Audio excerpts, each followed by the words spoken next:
Starfield in 2024 could be just what the doctor ordered, as the studio commits to updates every 6 weeks and confirms the upcoming DLC will launch in 2024. While the game is still hotly debated in some corners, with some even calling it one of the biggest disappointments of 2023, Bethesda published a blog about what fans or would-be fans can look forward to in 2024. I myself was warming up to the game and even did a show about how the game was turning a corner with me, but all it took was Phantom Liberty to shatter that turnaround with what I felt was a significantly better RPG shooter experience. But it's worth mentioning Cyberpunk because I have championed and cheered for No Man's Sky and even found my way to fandom with Cyberpunk due to all the updates and changes that they made. So I really do hope that Starfield can make this their comeback tour. Now, I put all the good information right here at the beginning of the video, that way that you don't have to go looking for it. It's a longer video because it is a live stream. So if you want to be here for the live discussions, be sure to hit subscribe and the bell button. That way you don't miss out on my content. Well, Starfield seems to have big plans for 2024, so if you stopped playing or you're just taking a break, you may find yourself back in the game in 2024. In a blog post titled Starfield End of the Year Update, Bethesda outlined a number of things along with confirming the DLC will be releasing in 2024. But is this passive concession of what so many of us have said all along, that the game was not that great and needed a lot of work? Obviously, there are two ways to look at this. One being that the game is in such bad shape that they need to do a roadmap of improvements that hit every 6 weeks. The other way to look at this would be that the game is so great and doing so well, they see reason to work on it and support it. Given how far the game has fallen on Steam charts as well as the user score average, I have to think that this is a mission to get the game a redemption arc, more than a situation of striking while the iron is hot. So first, I want to look at what Bethesda is promising for the game. Speculation around DLC won't really need to last much longer, as they have confirmed that it will be talked about very, very soon. Now, second, I want to look at the reactions to this. Some have said that Starfield is one of their biggest disappointments of 2023, while others see the game as having massive potential. Both pieces of feedback seem to admit that the game fell below expectations. One is just more positive about where the game can go, which, given games like No Man's Sky and Cyberpunk, I don't think a hopeful or positive outlook is unwarranted. Lastly, I want to tell you what I think. I've seen a lot of things happening lately. The score continues to drop on Steam. Modders are walking away, and the dev seems to think that folks just don't understand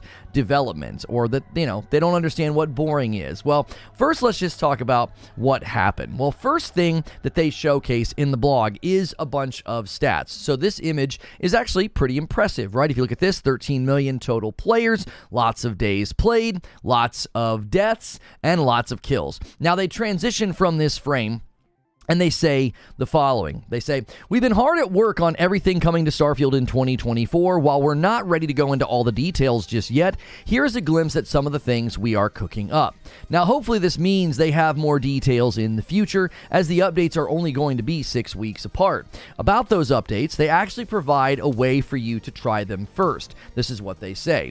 "We're targeting updates roughly every 6 weeks starting in February. These updates will include everything from quality of life improvements to content and feature updates. Join our Steam beta branch to be the first to try out these updates as they begin rolling out." So if you want to be the first in line, if you're on Steam, you can jump in line first. You can join that Steam beta branch and you can try some of these things out. Now, they provide a list of things that they're going to be adding first. There's going to be new ways to travel. There will be city maps while exploring major cities. So they do indicate that's for major cities. So I don't think like every little place you go to is going to have a city map. But for the major cities, they are going to be providing city maps. So for those of you that can't seem to find your way back to a certain place, you're going to have a map to help with that. I'm terrible about that. I lose my sense of direction. I'm like, where was that NPC? They also say the following. "For those of you who love shipbuilding, we are also expanding on ship customization with ship decorations, new shipbuilding options, and more."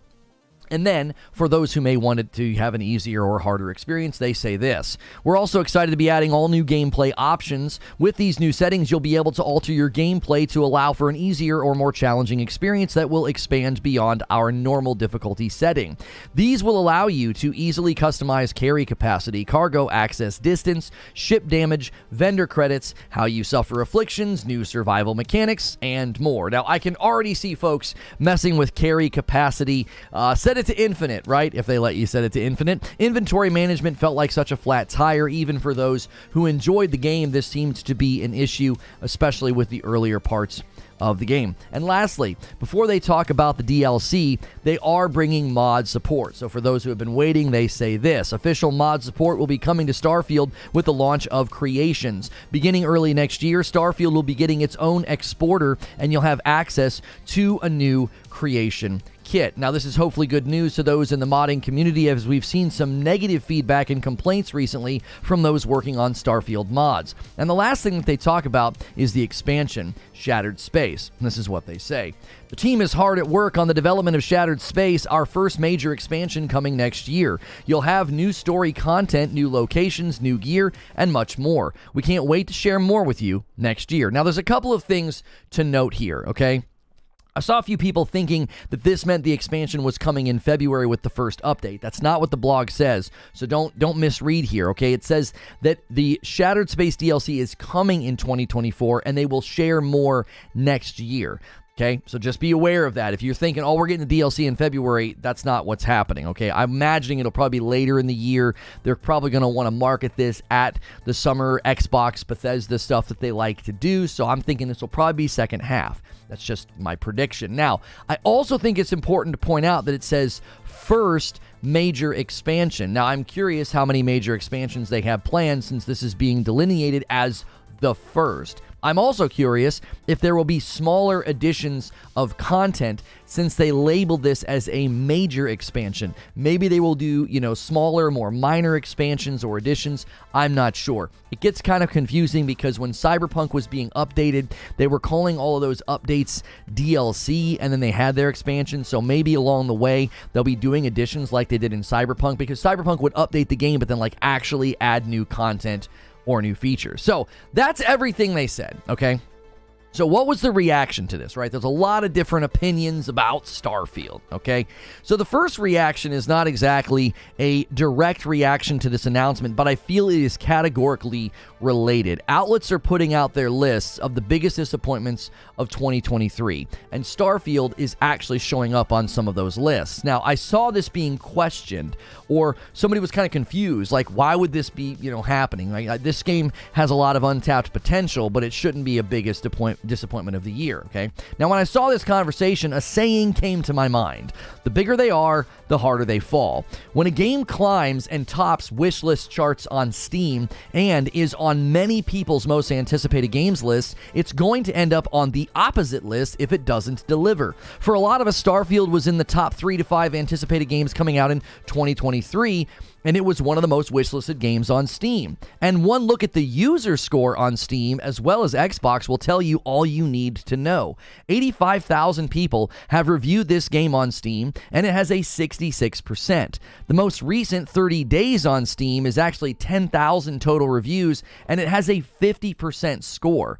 No one can claim this is review bombing, and you certainly cannot claim this is because Starfield was a bad port. Bad ports have scores that go up on their more recent scores, not down, because the game slowly improves. Patches and updates come out. And the 66% on Steam is not far from the 70% user score for the Xbox users. So, the commitment to the game for 2024 is admirable, and clearly, according to the people who bought it, played it, and reviewed the game, they have a long way to go. I get the pushback. I understand a lot of people enjoyed Starfield, but ignoring a clear user score trajectory is just something that even Bethesda is not willing to do. They're willing to make the game better and to fix the game. Now, another piece of feedback I saw is that the game has high potential. I do not disagree with this at all. There certainly is potential in Starfield. I fear that most of the potential will be slow to take shape, as it did with Cyberpunk and No Man's Sky. Years of updates, fixes, and feature adds is what it took to get those games to the state that they are in now. At the very least, the rhythm of updates from Bethesda should allow this to become a reality, but some do not agree. I've seen some feedback on this, people saying, look, the game is too far gone, and a part of me agrees with this as well. Too many foundational systems and choices and engine constraints will keep this game from truly soaring. But I have to admit, I said the same thing about Cyberpunk, and as I just said, that took quite a while for that to change. Is Bethesda willing to make that level of change and updates to this game? Well, we'll have to see. Related to this point, I actually saw some people echoing what I said. They said, listen, Cyberpunk is better. I couldn't go back to Starfield after playing Phantom Liberty. This sentiment is far more common than I expected. Even my producer was predicting, he's like, Phantom Liberty is about to eat Starfield's lunch. Now, not necessarily in the total quantity of sales or how much it was talked about, but Phantom Liberty certainly pulled people away from Starfield. I wasn't the only one that felt like, okay, this is how you do dialogue, this is how you do questing. It just felt better within the realm of playing a game like this. I have to remind people saying that, yes, of course Cyberpunk is better now. It took nearly 3 years to get to that point. Now, you may disagree. You may have in the past. Many people disagreed with me. They insisted that Cyberpunk has always been good. I'm just going to point to consumer reception, award nominations, and even an award win that shows Phantom Liberty really sealed the deal and got Cyberpunk to a better place, which means Starfield could pull off something similar. In the realm of quality of life improvements, I also saw a lot of people saying this: when are we going to get 60 FPS on the Series X?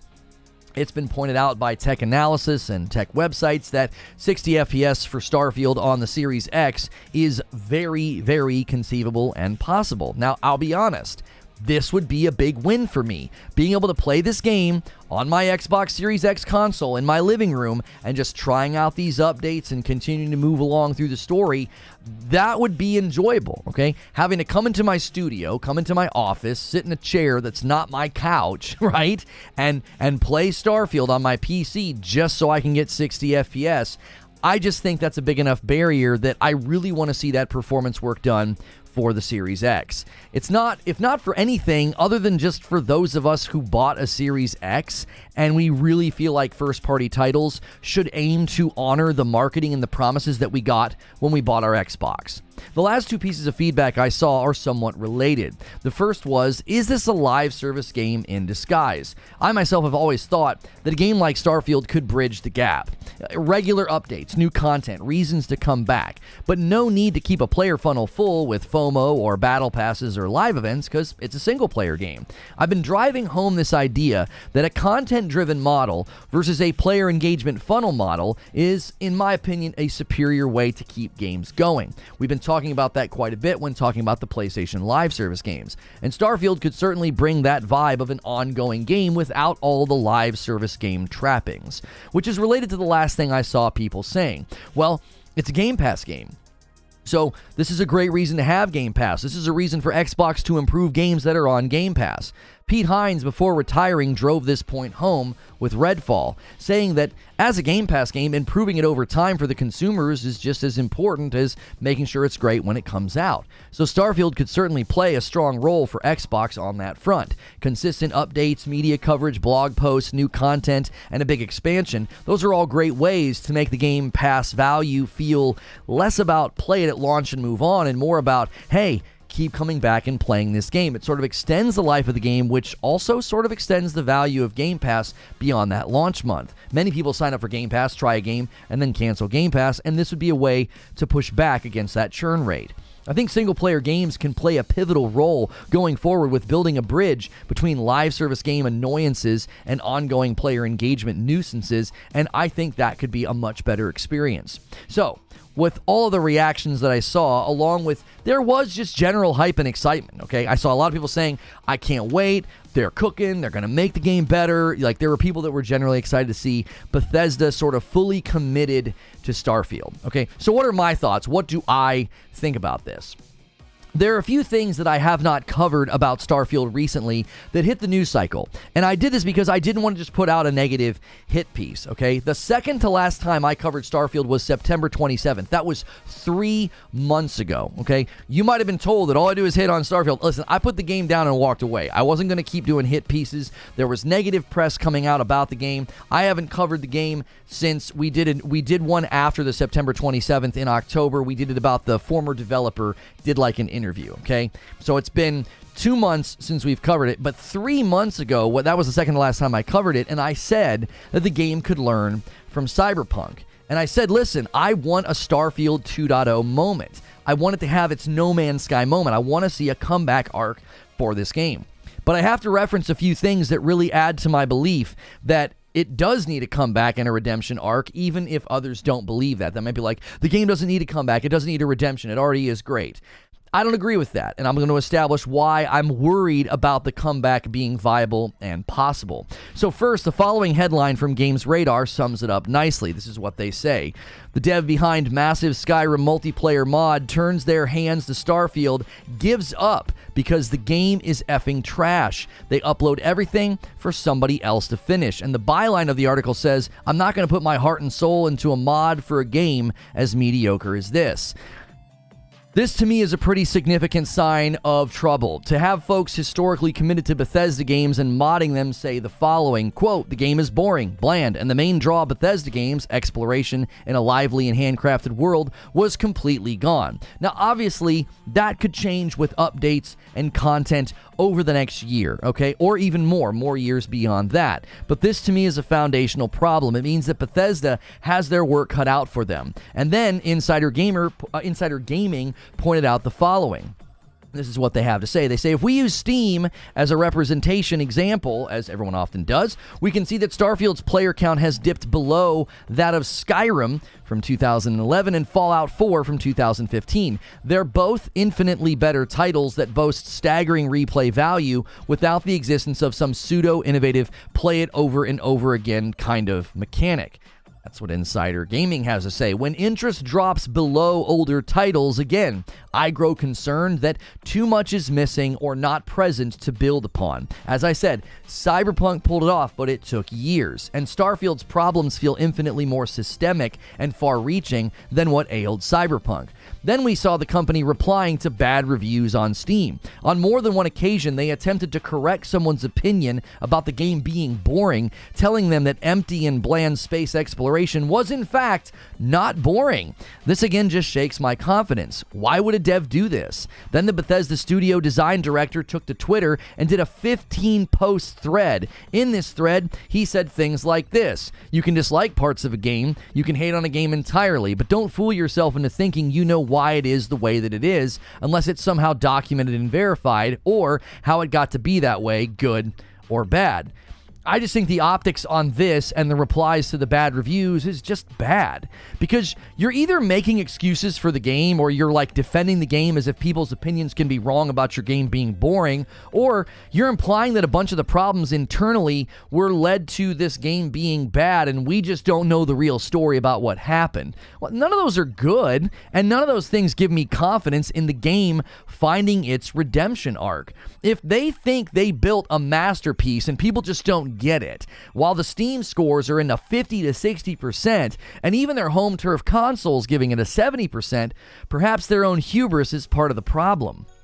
Even Xputer.com recently reported that, quote, gamers are finally realizing Starfield was always mid. And they cite everything that I just cited. The continually falling user scores, the modding community response, the dev replying to negative reviews, and the Steam charts dropping. So listen, I respect the effort and the commitment from Bethesda that they put forward, but there is a long line of red flags that make me think it will not be enough. But video game comebacks have certainly become a thing. No Man's Sky, Cyberpunk, even recently seeing a lot of positive feedback about Fallout 76. So, stranger things have happened. I just currently have doubts that it'll happen for Starfield. But that's just what I think. What do you think?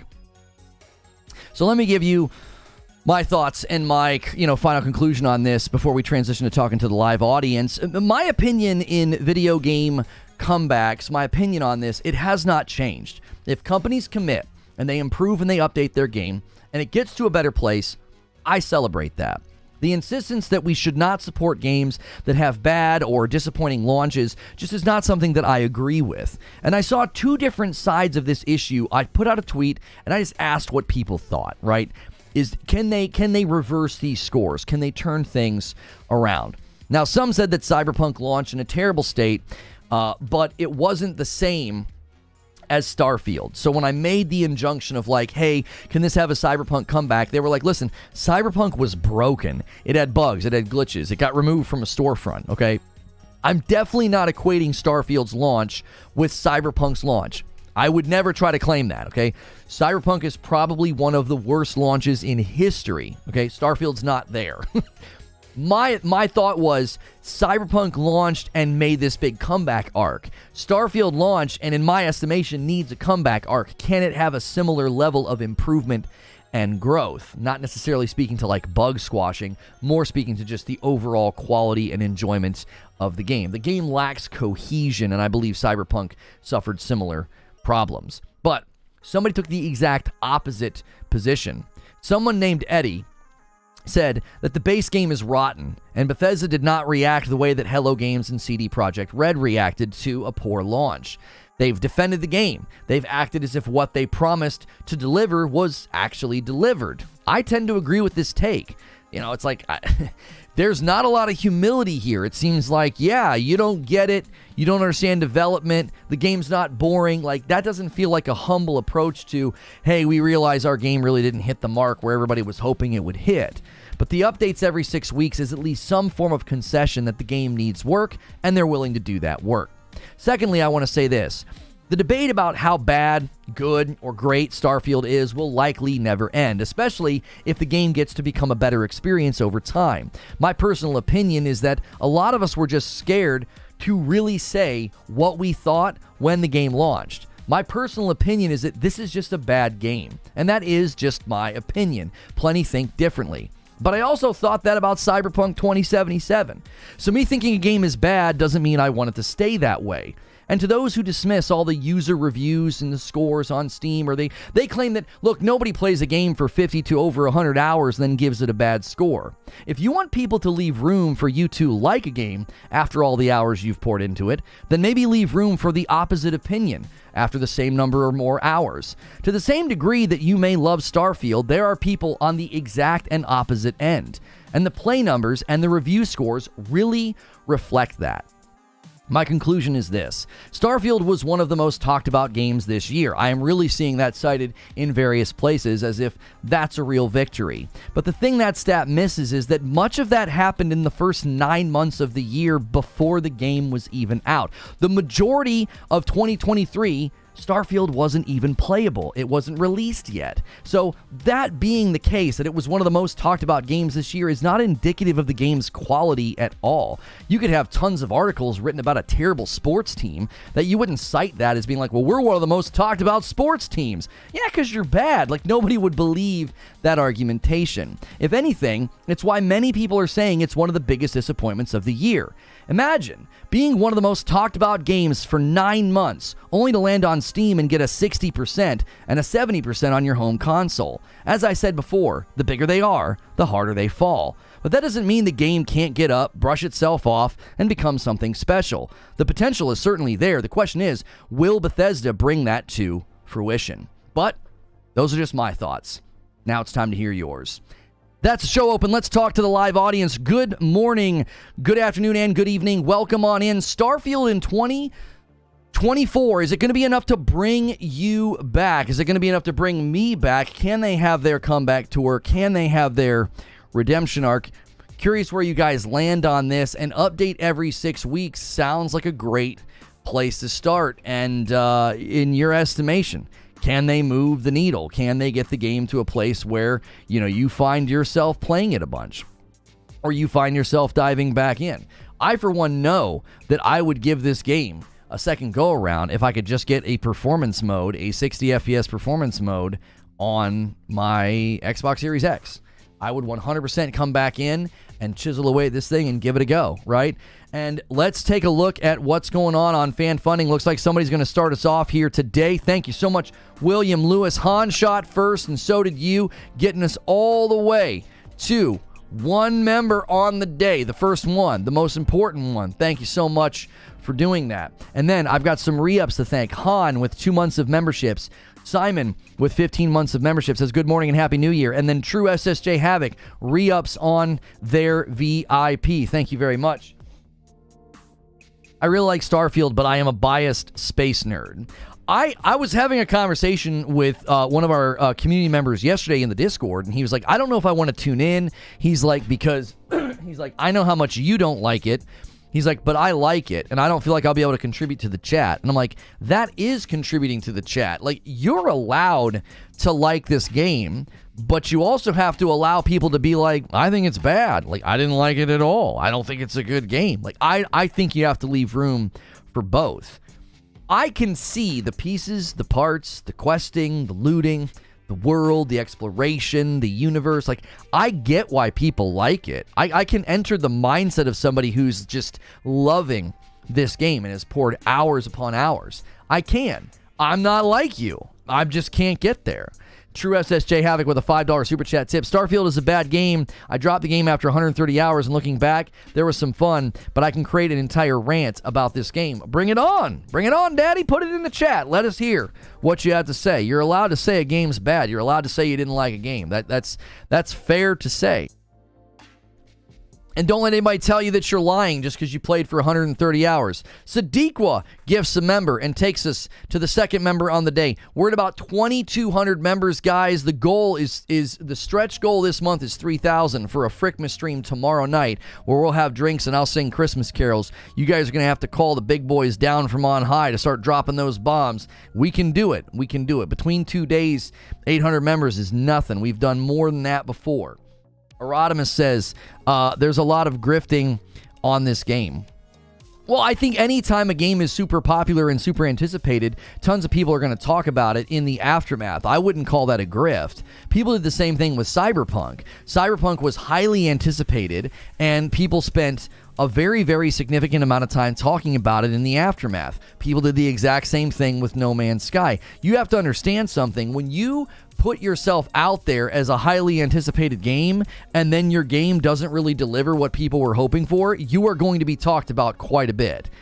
That's why citing like it's one of the most talked about games, like that's just not compelling to me. I'm like, first and foremost, 9 months out of the year, nobody could play it. So all of that conversation wasn't about the game's quality. It was about anticipation of the game, which is exactly why it's showing up on lists of people saying this is one of the most disappointing things of 2023. Like, I think people did the exact same thing with No Man's Sky, did the exact same thing with Cyberpunk. You want to put yourself up on that pedestal and act like you're going to be some huge, mind-blowing, earth-shattering game, and then you're Fallout 5 in space.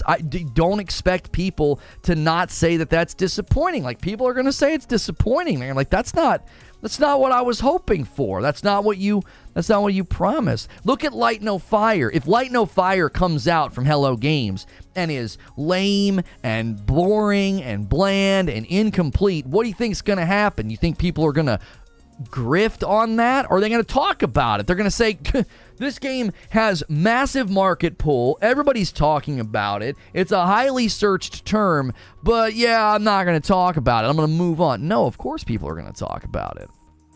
You know? That would be like saying that all year long, you know, some guy's talking a bunch of smack about some championship game, and then he goes out and he goose eggs. What do you think people are going to do? They're going to talk about it. They're going to be like, we've been talking about this guy for months, and then he went out there and his performance was mid. It was terrible. Well, of course they're going to talk about that. You can't put yourself out there. SEO clicks are making money off of this. I've never seen Cyberpunk compared to every game that was released that year. Well, I've not seen everybody comparing, every game to Starfield. I think that's an exaggeration. But I also think when you set yourself up as being, an earth-shattering, generation-defining game with quote-unquote unparalleled freedom, yeah, everybody's going to compare their game to you and say, Well, I mean, we offer, like, Phantom Liberty, I think, is a good example. Now, obviously, if people are comparing games that don't make any sense, like, I wouldn't compare Spider-Man to this game. That doesn't make any sense. Like, when people were comparing Spider-Man 2 and Baldur's Gate 3, I don't know what bender people went on to get that drunk to act like those two games should be compared. But that was a trip. I mean, that was an absolute trip that people were comparing those two games. The point is that when you set yourself on that stage, yes, people are going to compare themselves to you. You also have to know the pull and the draw that Bethesda has. Bethesda has this history in the industry, and people were like, okay, if you're not going to make the next Elder Scrolls, man, Starfield better be amazing, bro. Like, we're all waiting for you to make the next Elder Scrolls. You made this instead. Why did Bethesda market this game as a generational changing game? Aware? I don't know if they ever uttered that phrase, but that's what everybody was saying. Like, you're looking at the people that after it came out talked about how disappointing it was, and they're comparing it to other games.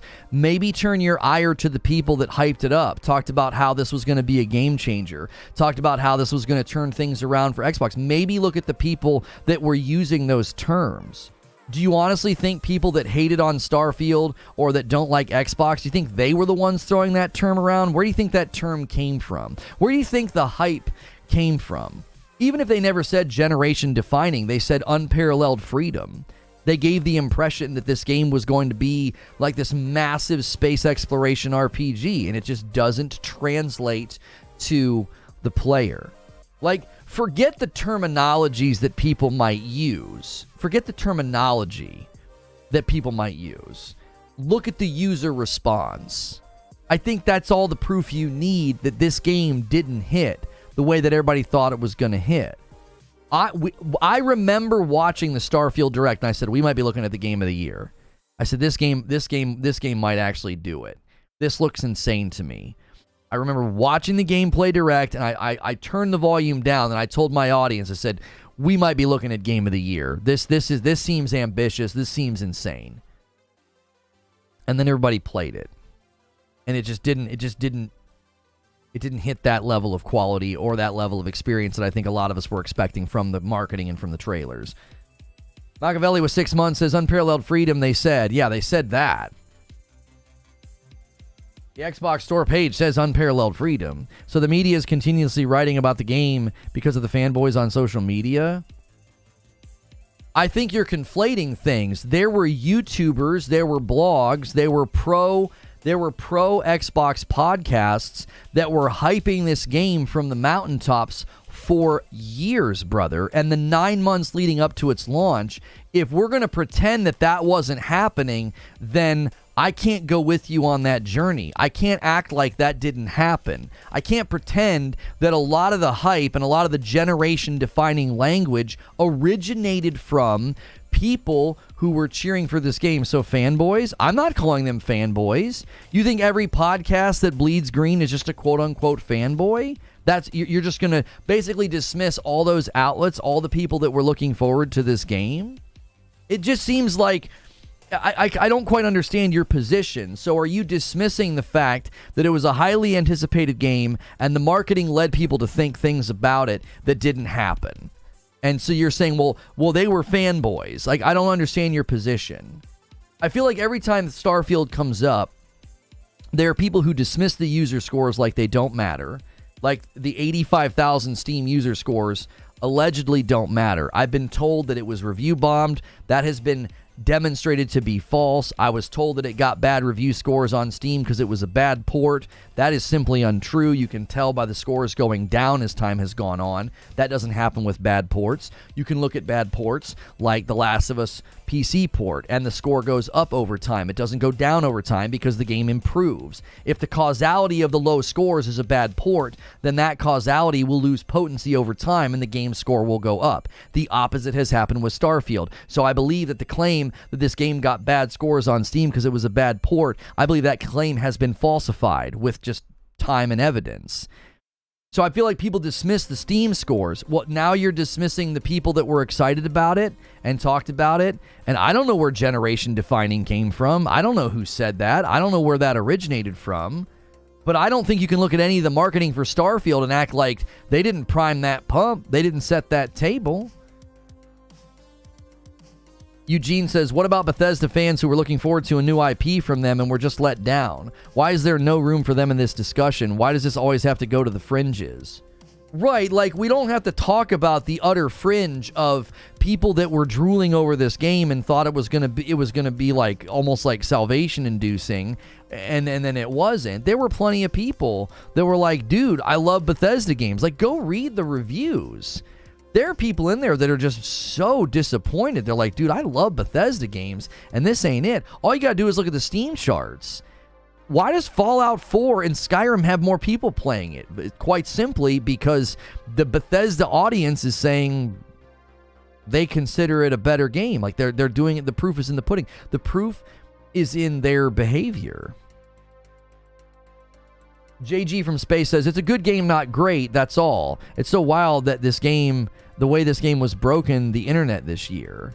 I'm telling you, it all comes down to that statement. The bigger they are, the harder they fall. The same thing happened to Cyberpunk and the same thing happened to No Man's Sky.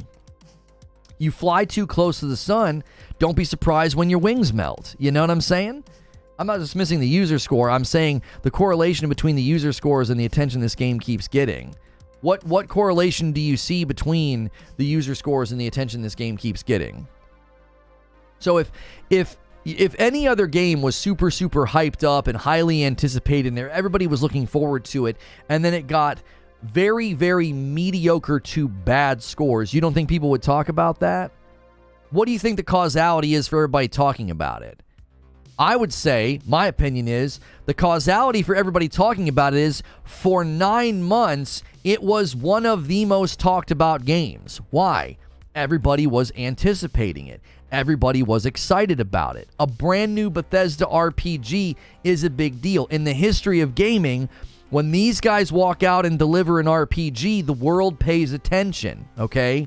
Non-gamers know Skyrim. They understand that when this company comes out and delivers an RPG, like, everybody's paying attention. So yes, it's talked about. You're ignoring the prestige of the developer. You're ignoring the history of the developer. Of course everybody's talking about it. See, there's an undercurrent to what you're insinuating, and the undercurrent is Xbox tax. Like, people are talking about Starfield grifting, as you call it, which I think is hilarious, as all games are talked about for money on the internet and YouTube. That's not a grift. That's the way this world works. Something's hyper relevant, people talk about it. That's not a grift. It's what gaming coverage and gaming YouTubers do. That gets labeled as a grift by people that don't understand what a grift is. But the point is that if you ignore the history and the prestige of Bethesda and you act like there's this undercurrent of, well, the only reason people are continuing to talk about Starfield is because it's an Xbox tax. It's like, are you kidding me? This is Bethesda we're talking about here. These are the guys that made Oblivion. These are the guys that made all the Fallouts. These are the guys that made Skyrim. So everybody's saying, man, this game, this is it. This is going to be Bethesda's magnum opus. This is going to be Todd Howard's magnum opus. And everybody got in, and you can tell by the general consensus of the public that it just didn't satisfy most people. It was the first new IP from Todd for 25 years. Yes, so there's no grift. There's no Xbox tax. You're forgetting who made the game if you think that. Devas with 24 months, dude. 2 years. If Larian's next game lays an egg, how are people going to respond? Thank you, Zubair. That's exactly right. If in 10 years, Larian Studios drops some brand new IP after the success of Baldur's Gate 3, you don't think people are going to talk about it if it just doesn't do that well and it's massively, it's in mass viewed as a disappointment? A 5-bomb from Dodevas, taking us to 7 members on the day. Dodevas is like, come on, y'all, let's make this man sing on Friday night. You guys have a long way to go. You have a long way to go. Mine are in there with you, but you guys are going to have to hit about 200 to 300 members a day and the same tomorrow. We've done 500 and 600 member days. I believe we can do it. You just got to split it between the 2 days. You can't do it all today. There's no way. I don't believe that's possible. Eugene says the hype for Starfield started before ZeniMax was even acquired. That's exactly right, because it's Bethesda. Like, we were all excited about Starfield before Xbox was even the owner of the parent company. It was a highly anticipated game. The developer had 2 failures prior to Starfield in Fallout 76 and Redfall. So how did this go any different than those games? Cyberpunk was coming off of The Witcher, which made it bad. Okay, I don't think you could kill the hype train with Redfall, so I'm going to dismiss that as evidence. Like, I don't think you could say, well, everybody should have anticipated. Are you okay? Hang on a minute. I'm not even going to engage with it from that angle. I'm going to engage with it from this angle. You're saying we should have expected a bad game because of Fallout 76 and Redfall. Are you conceding that it's a bad game? Like, is that what you're saying? Are you basically saying, Erodimus, that, well, I mean, Bethesda's most recent titles were bad? Yeah, and Redfall's Arcane, different studio. I don't think people looked at Redfall and thought, yep, that's on Bethesda. But Fallout 76, okay. I think a lot of people looked at that and think of Bethesda. They think of Todd Howard in 16 times the detail, for sure. For sure, I'll grant you Fallout 76. So is the premise of your point that people should have expected a bad game? And is that concession that it's a bad game? Are you conceding that Starfield is not good and people should have expected it to be not good because of Redfall and Fallout 76? Like, is that your position? I'm trying to understand what you're saying, because I don't understand why. So we shouldn't have been excited about Starfield? It's our fault? Is that what you're doing? You're blaming the consumer? I'm trying to grapple with what your position is. Because I watched the trailers. I watched Todd Howard talk, and I thought, woo, this game's going to be good, dude. This could be game of the year. Are you saying that's my fault? I should have been like, I don't know, guys. Fallout 76 was pretty bad. This game's probably going to stink. Is that your argument? You got to logically connect some of these dots for me. I'm not sure the point that you're making. Fallout 4 was disappointing. I actually really liked Fallout 4. I played Far Harbor. I don't know how many hours I have in Fallout 4, but I liked Fallout 4 quite a bit. I remember enjoying it because I was big into, looter shooters at the time. I was coming off of a Borderlands, fatigue, and it felt new and it felt fresh, and I liked it. I liked Fallout 4 quite a bit. Thought it was a good game. I think that the glitches and the bugs, were there. I think they're a little overstated at times, And now if that's his position, he should understand why it's being talked about being so disappointing. Yeah, either way you shake it, if we should have anticipated it being disappointing because of Fallout 76 and Redfall, like, oh yeah, I guess it's on us, like we should have been, right? That's your point. So, Erodimus, you're conceding that the game's bad and we should have expected it to be bad. Interesting. I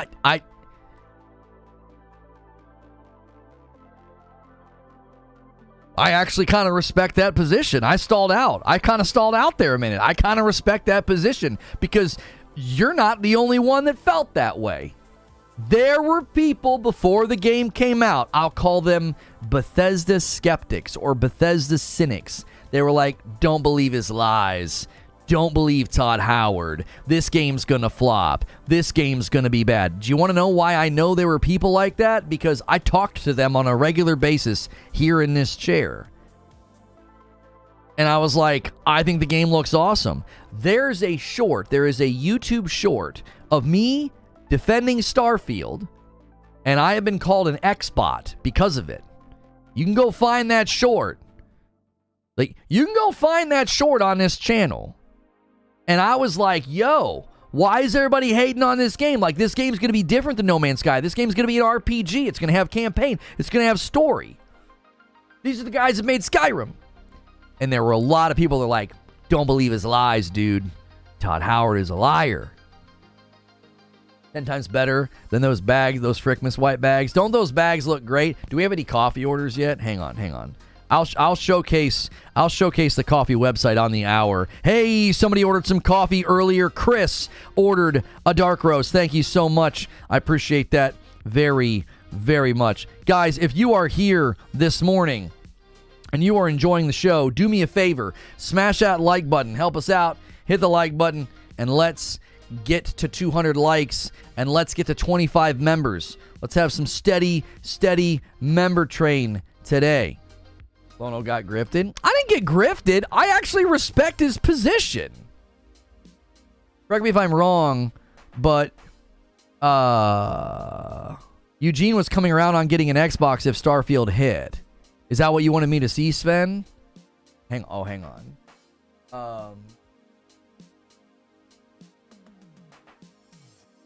They win? Okay.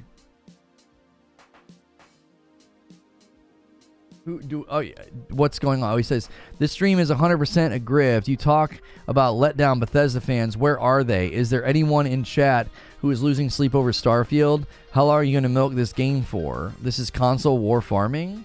I actually have not talked about Starfield since October 26th or 27th. It's been 2 months since I've talked about Starfield, and the stream before that was September 26th or 27th. Even those two streams were a month apart. So what you're saying is simply not true. I have not milked Starfield at all. I walked away from covering Starfield in September, the month that it came out. Seriously, go do a little bit of research. Take 5 minutes and search my channel for Starfield streams, for Starfield coverage, for Starfield videos. The last time I did a live show about this was in October. That's 2 months ago. And the time before that was September. I completely walked away from covering it.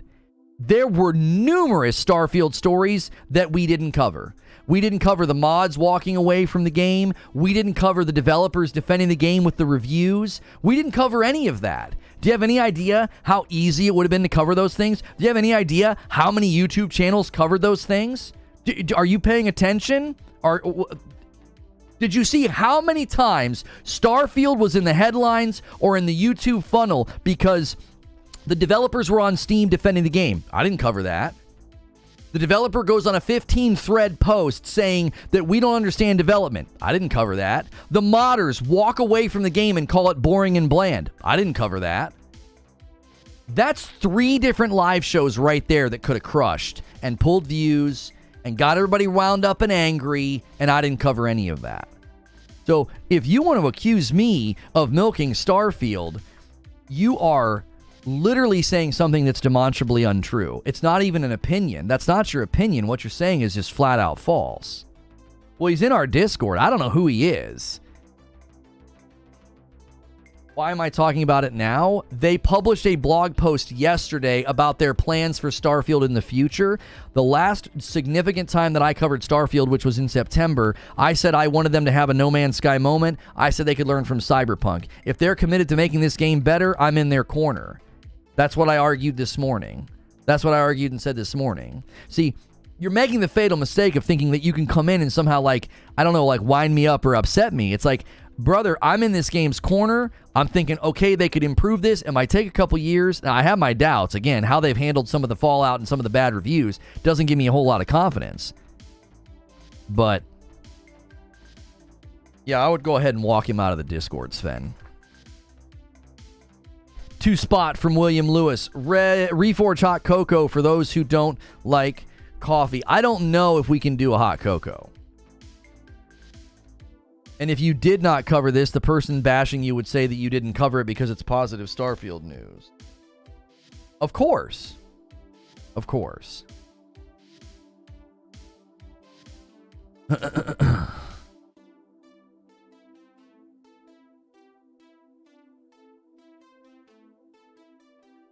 He's betting you. No, I say walk him out.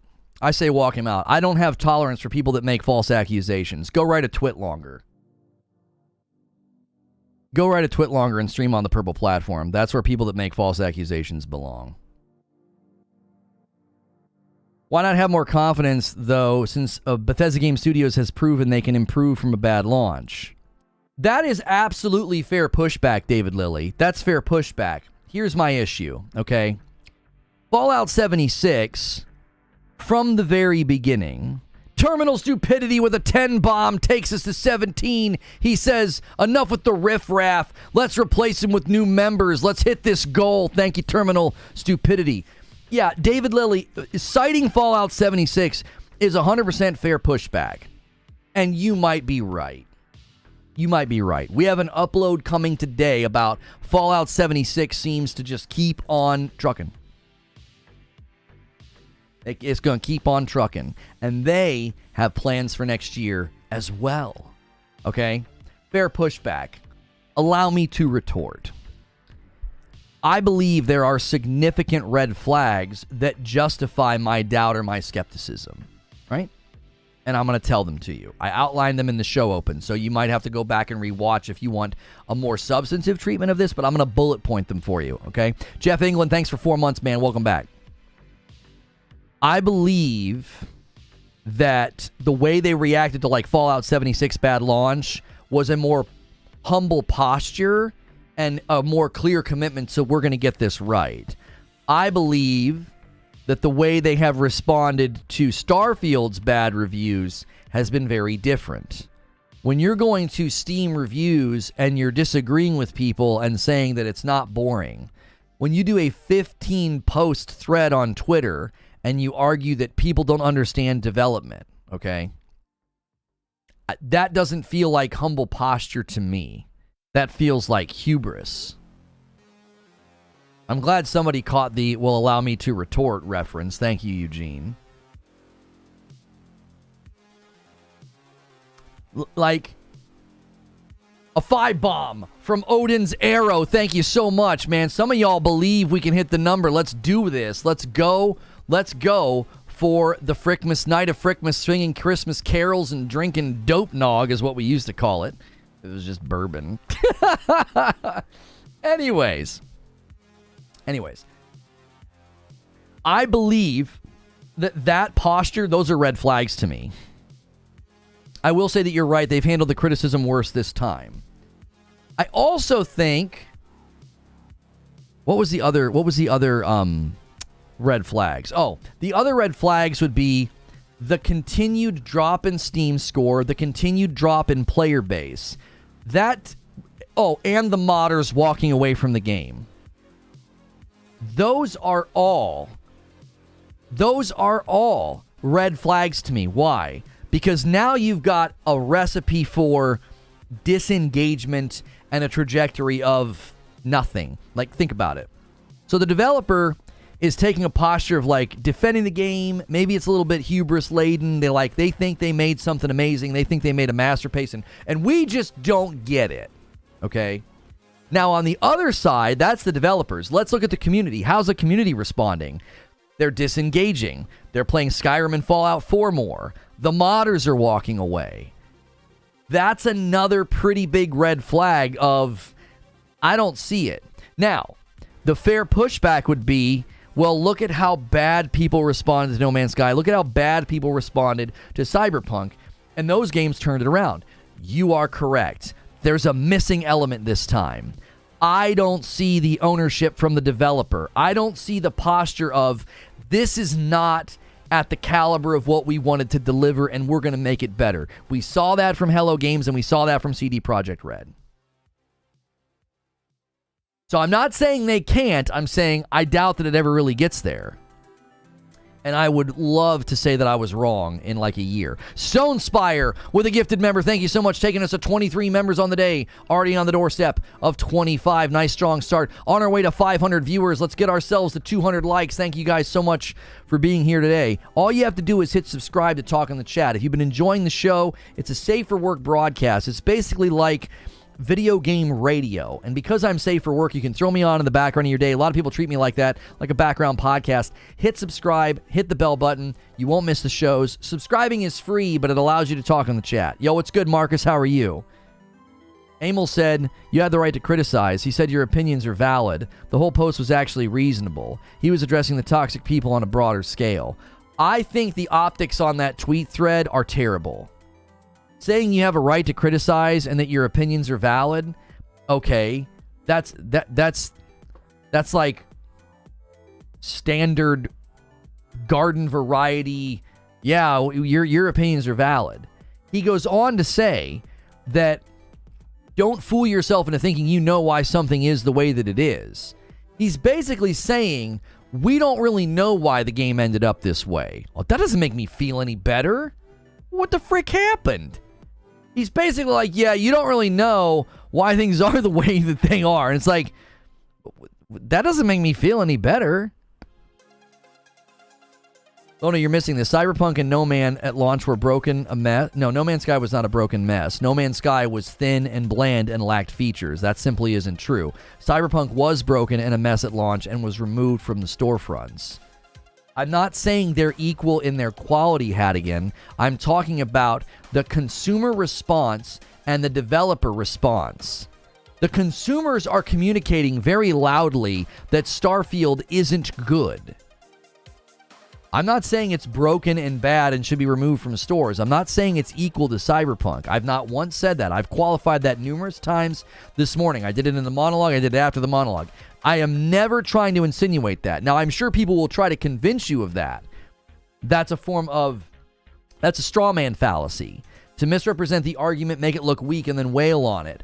You know, this guy thinks that Starfield's as bad as Cyberpunk. I've never said that. I've never even insinuated that. What I'm talked about is when a game is considered down below where it should be, can it be put on a redemption arc? And the greatest examples of redemption arcs are No Man's Sky and Cyberpunk 2077. They were bad for very different reasons. None of these games are equal in their badness or disappointedness, or the negative response from the community is completely for different reasons. Wouldn't the actions of supporting the game and dropping new content every 6 weeks not show you they are committed to the game? I said that in my show opener, Rodimus. I said I respect the commitment, but that doesn't mean I'm convinced they can get it to where it needs to go. You can come up to a broken down house and you can tell me you're committed to fixing it and making it better, and you're going to show up every 6 weeks and make the house better. If I look at the house and the foundation and the ground around it and I think to myself, you ain't never getting this house to a better state. That's just skepticism and doubt based on what I see. And you could prove me wrong. I could come back in 2 years and be like, oh my gosh, this place is immaculate. You built a mansion. You turned a shack into a shining house. I'm not saying that they can't. I'm saying I'm skeptical and doubtful that they can. I'm like, I just don't know. I think there's too many far-reaching problems. I think there's also engine constraints. Mods will fix it. A lot of the modders have walked on. What do you mean the mods will fix it? I mean, the mods have already fixed significant issues with UI and other elements. I can commit to giving $3 million to charity. I wouldn't hold my breath, though. The other thing you have to consider is how much bandwidth are they willing to give Starfield when they've got to go to other games. They've got to go to other projects. How many people, how many resources, how much bandwidth do you think they can afford to give this game, and for how long?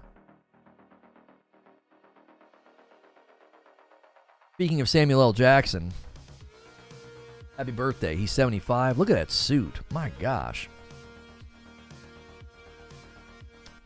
Because the whole 10 years of dev time for Starfield was a lie. It went into development when Todd showed the title screen when he got booed off the stage for the train wreck of Fallout 76. I don't know the timeline of development on Starfield. I've not seen concrete evidence to what you're claiming. I don't want to speak to the timeline of development unless we get like an actual, tell-all from Bethesda employees. Like Bloomberg writes, they love to write those articles. It's reported that 250 devs are still working on Starfield. Erodimus, that's great. And my question is not answered by that. How much are they willing to give this game? Well, there's 250 people still working on it. Okay, is that going to be true in a year from now, 2 years from now? How long is it going to take? How much money is it going to take? If you look at the bandwidth allocation for Cyberpunk and Phantom Liberty, it was significant. It was significant, and it was like it was almost 3 full years. Are they willing to do that? Listen, if they're willing to do that, homie, I'm willing to log in every time and check it out, or at least come over the blog post and be like, all right, what'd they do? Where do things stand? I did that with Cyberpunk. I was like, okay, this all sounds great, but I need to see deeper level changes. And what do they do? The 2.0 patch in Cyberpunk was deeper level changes, system-wide reworks. That took almost 3 years. Otavio Cruz with the 5 spot says, Cyberpunk, No Man's Sky, and even The Witcher 3 were bad at launch, but to me, they always had a solid foundation. I don't see a strong foundation in Starfield. I had some people essentially say that to me on Twitter when I asked about this. Right? Hey, somebody ordered some coffee. Soil Tech ordered a bag of Dark Roast and a bag of the Frickmas. Thank you so much. I appreciate that. Welcome back. Welcome back to Reforge Roast if you haven't ordered in a while. Soil Tech. Like that smash button. That's right. 250 devs at $80K a year is $20 million in salary alone. And you know they make more than that. Yeah, I mean, 250 developers. I mean, again, how are they going to do that? And I'm fully in support of them doing it. I'm just asking, man, for how long can you do that? Now, if a lot of those people that's kind of low, he said that. He said, Eugene followed up and said, and you know they make more than that. He already said that like 80K is probably pretty low. Most of these guys are over 6 figures at these studios. Easy. Minimum salary for most of them is probably 110 to 125. Lower levels might be in the 80 to 90s, but most of them are probably well over 6 figures. But I had people saying that last night. They believe along with what Otavio Cruz is saying that the foundation just isn't there. You know, it just is not there. A Starfield 2.0 that's just on the Xbox Next could be a dramatically improved game without the loading screens and better fidelity.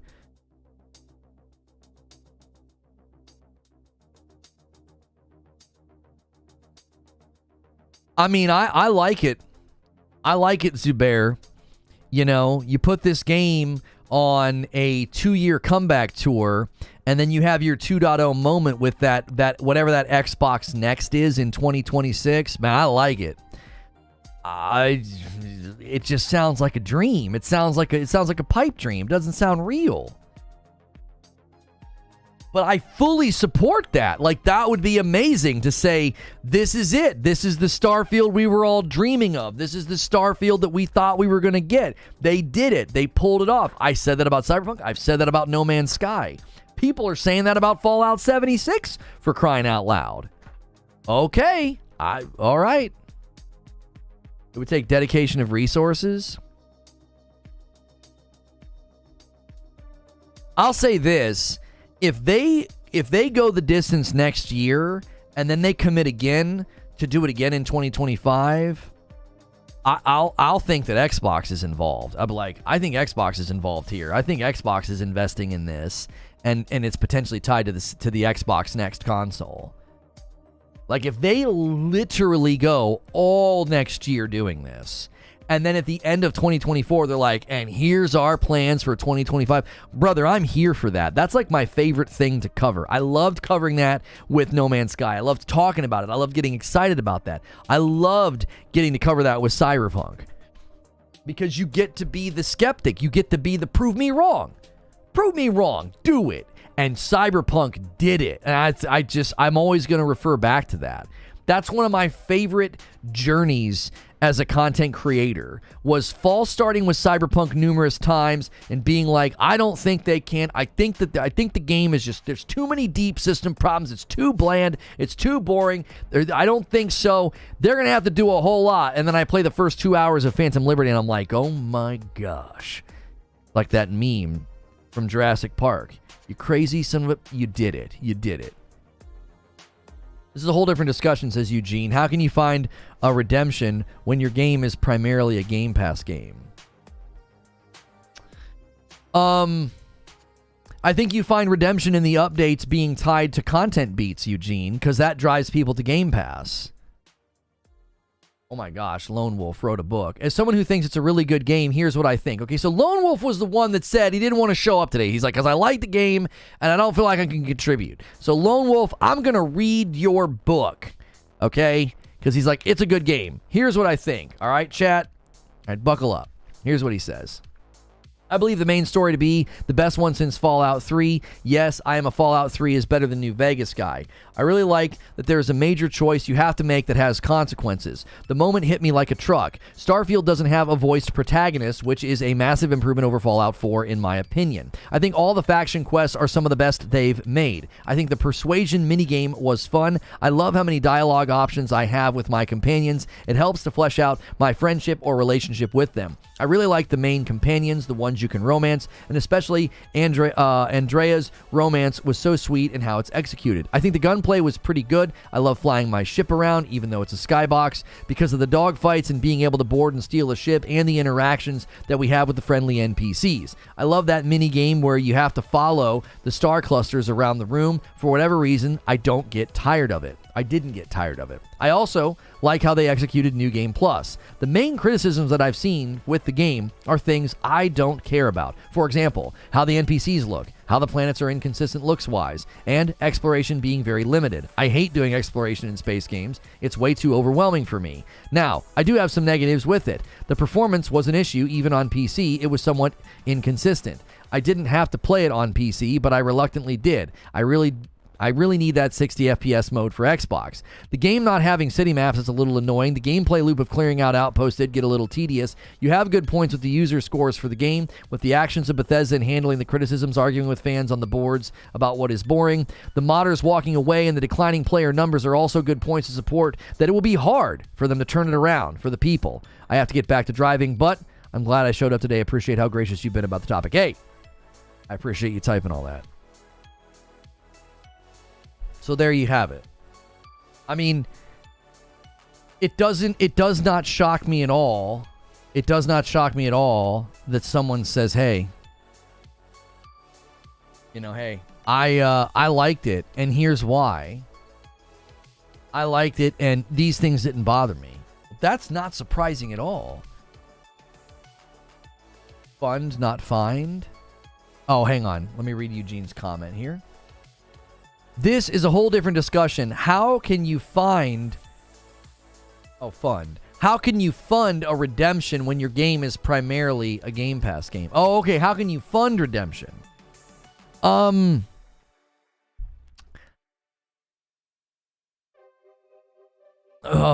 that's a good question. I mean, you would have to assume that you would just have to assume that Xbox is willing to spend money on games that they feel add longevity, stickiness, and a churn lowering effect. Like, you know what I'm saying? Like, if Microsoft sees that as a worthy investment, then I think that's why they would. I mean, Phil Spencer himself said in that one email exchange about the guy was like, how do you measure the ROI of a game that hits Game Pass? And Phil was like, we don't really know. So if they view Starfield's impact on Game Pass as being, it has an ongoing presence, it has an ongoing, impact with marketing beats, content, updates, blogs. If that impact on Game Pass is viewed as a net positive, then Xbox may justify the investment and say, we can spend on this. Erodimus says, that's what I said in my last post. Yeah, I could be convinced that their view of Game Pass is, we can't really measure ROI, but if we can have games that just maintain that presence all of the time with updates, DLC, expansions, minor updates, little things that make people feel like, oh, I got to go back. I only played Starfield that first month, or, oh man, they're doing stuff with Starfield every single month. I think that might be viewed as a net positive by Xbox. It has to be seen as a game that brings people to the ecosystem and maybe a loss lead. Yeah, But also, Eugene, it could be about creating pockets of people that get into Game Pass for a game and then they stay for that game. Remember when I said that they should be giving you currency in Halo Infinite for being on Game Pass? What does that do? That ensures that the people that are coming back to Halo Infinite every season or continue to play Halo Infinite, they're almost assuredly going to stay on Game Pass. You can do the same thing with Starfield. Hey man, every 6 weeks we're updating it. Every other update, we're going to add some story, or we're going to do this, or we're going to do that. And so what that does is you're ensuring that the people that like Starfield or were playing it, now they have a reason to stay on Game Pass or come back to Game Pass. You're almost creating like pockets of people that don't want to let go of Game Pass, and you're using games to do it. At True SSJ Havoc, thank you so much for the gifted membership, taking us to 24 members on the day. I'm not saying that's their strategy. I'm saying I could see that being a strategy. Guys, could we get 14 more likes on the video? Over 500 people here. Let's hit that 200 like milestone. Is Starfield staying exclusive at the new Xbox? Is the 2.0 moment multi-plat? If they're keeping it exclusive, then the exclusivity is why they're going to invest in it. Yo, another one from True SSJ. He's like, I'm going to walk us to 25 all by myself. Thank you so much. There it is. I owe you guys 5 members now. That gets us a little bit closer to the big milestone. We're on our way to 2,300.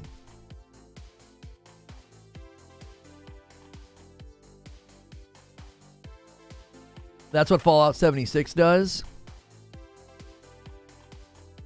A gifted member from Darth Nihilus. What a name. The perfect name to be the Agent of Chaos. Darth Nihilus takes us past 25. And you know what that means. Now we're setting our sights on 50. Thank you so much, Darth Nihilus.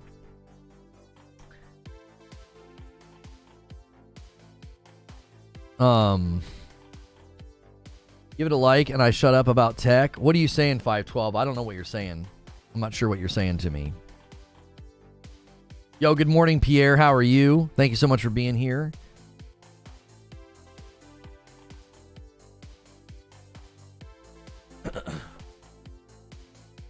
Yeah, if it's staying exclusive, then yeah, the 2.0 moment being multi-plat, I don't know how to answer that one, Zubair. There are people that believe that the language around Starfield left the door open for them to bring it to other platforms later. I'm just not convinced that they're ever going to do that. Now, if they did that with the 2.0 moments, you'd really have to question what the marketing strategy of that would be. Hey, we just spent the last 2 years making this game amazing, and now we're going to launch it on PS5. I just don't know what the optics on that would look like to the loyal. Would that be a damaging choice with their own consumer base? You know, I'm trying to think of what the response would have been. Like, imagine that Cyberpunk was an Xbox exclusive and it spent almost 3 years improving itself, getting better, and they have their 2.0 moment, and to usher in the 2.0 moment, then they launch it on another platform. I kind of feel like that would take the air out of the momentous occasion. You know? Creature says, setting the stage for mass profits in Starfield Online. Read my above comment, it would make money. I mean, I think that might be the way that you package it, Creature. If you put this game on a 2-year, improvement, redemption arc, whatever you want to call it, and then when it finally lands, they almost rebrand it at that point, and they call it Starfield Online, and then because it's online, they say, listen, we feel the success of online games will thrive in a multi-platform environment, and therefore we're launching this on PlayStation. I just don't know. I just feel like that's such a shift from all the way they've talked and marketed Starfield. That feels like a giant shift. Why would Microsoft kneecap production over halfway through production, ship out a pile of crap, and then improve it only to bring it to PlayStation? That would ruin Xbox's image. Yeah, I'm more inclined to doubt that as a potential reality. I'm more confident they turn the game around and they just leave it on Xbox indefinitely, and it becomes a big flagship that they always reference. You know, imagine if let's say the Xbox Next is not a thing, but so imagine in 2026 their summer showcase is literally a Starfield DLC that just is mind-blowing. You know, make up a name, Starfield Nexus. We'll just call the DLC Nexus. Starfield Nexus, the unprecedented, universe-sized DLC. Well, okay, that puts Starfield back in the headlines because the marketing power of this game cannot be understated. Like, this game was the most talked about game of the year. Okay, maybe that's not so great now, but that has pull later. The same reason that like Cyberpunk and No Man's Sky continued to have market pull is because they were insanely talked about. They were lightning bolts that didn't do so hot. Okay, well, Starfield is in the same camp. It's not as bad as Cyberpunk. I'm not saying that, but I believe it's in the same camp. It was this lightning bolt, massive market reach and SEO power. A redemption arc for this game has pull, and guess what? Every time they get to talk about when this game's having that turnaround, when this game's having new content, they get to talk about Game Pass. They get to talk about Xbox Game Pass every time. Yeah, Starfield Expeditions. Yeah, I mean, maybe they take a page out of No Man's Sky book and they do some kind of seasonal format and they call it Expeditions. In my opinion, we're painting 4K and able to paint smaller details on otherwise blurry painting. Man, you're having a hard time today, 512 Design. I'm not sure what you're saying. The amount of branded merchandise they made for Starfield is crazy. Digital Lockdown says the game is not redeemable unless it's completely rewritten, and that ain't going to happen. Thank you so much, Omar, for a gifted member. Taking us to 27 members on the day. If you guys want to become a member, it's as easy as hitting that $sign at the bottom of the chat. You can also hit the $sign at the bottom of the chat and gift members to others as well. Yeah, I mean, there are a lot of people who think that Digital Lockdown, they don't think the game can be redeemed. They think that there is, they think the game's too far gone. I didn't have the timer running. Check my last. Crazy idea. Starfield Online available on PlayStation. Starfield Story is an Xbox exclusive. I mean, we've seen some pretty crazy things this week. We've seen some pretty crazy things that Insomniac is planning, and they have plans pertaining to online. That's all I'm going to say. If, let the hearer understand, you can go find everything. I don't want to go into detail about the leaks, at least for a little while. Eventually, eventually it's public knowledge, and I won't have a problem talking about it. But, we've seen some pretty crazy things this week. So, I could definitely envision them saying, we think that this brand is worthy of an online component. We think this brand is worthy of an online, game. And, look how much they've learned from Fallout 76. I've got a video coming later today about that, everything that they've learned with Fallout 76. So all of that info and intel could definitely flow into how they build and manage an online game in Starfield. And then because it's an online game, they stand to make buckets of cash if they throw it on another platform. I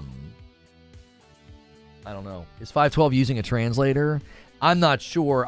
We've been here before. 512 and I have a hard time understanding what they're saying. I don't know if English is their first language.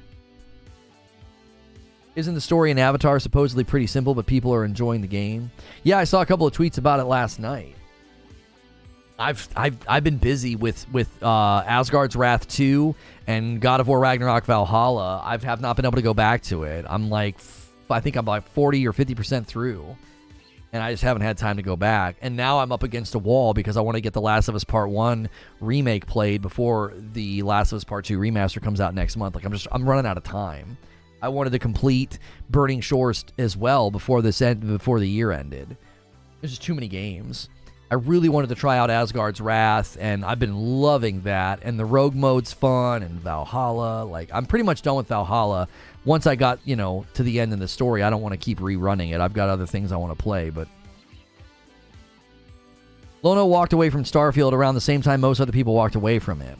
Well, if you track my coverage of Starfield, I was turning a corner with it. I was like, all right, let's give this game another shot. I did a video about how to enjoy the game. I did a video about how I was turning a corner with the game. And then I played Phantom Liberty. And it was over. Are you liking Asgard's Wrath? It is so much fun. It is so much fun. The rogue mode doesn't make a whole lot of sense. I'm not sure. Some things might not be working right. Like there's a chest that you're supposed to open after running a rift and it won't open. So maybe I have to come back every day to open it. I'm not sure. Also, the first 2 floors of the rogue are great. And then the final challenge, Butters thinks that we have to play the main game more to get better armor or something. Because you die really fast. You die inordinately faster in that final room. And we're not sure if maybe you're supposed to run it later or something. There's also no way to get currency if you fail. So you get all the way to that final challenge and then you die, and it's like you come back out and you're like, well, I can't make myself any stronger. So maybe I just need to get good. Maybe it's intended to be high fail rate, but it's really fun. I'm not done with the main game, so I think I'm going to go back to the main game. I was going to try it one more time last night, but my MetaQuest 3 battery was low. I forgot to charge it. So... I remember Cyberpunk did indeed knock some of the wind out of Starfield's hype as well. The leaks are public knowledge now. I understand that. It's my personal choice to just wait. I think I'm going to give it until probably the new year. Once we're into the new year, I'll feel comfortable referencing what everybody already knows. It's just a respect thing. I think I'm going to start treating leaks a little bit differently. I don't care who it is, whether it's Xbox or PlayStation. I'm just going to want to consider the damage it can do and just try to have a standard here where we don't go into specifics in the early days. We can still talk about them and report on them and talk about the reactions and the feedback and what people think without going into the details, When utilizing Substance Painter for painting on a 3D model, adjusting the texture settings to 4K, it'll impact the clarity of the 4K texture depending on the size of the map. 512, I don't know what your contribution to the conversation is. It sounds like you're just copying and pasting info from something. We're not talking about adjusting textures for 4K. I'm not sure what's your contribution to the discussion. I'm not sure where you're coming from.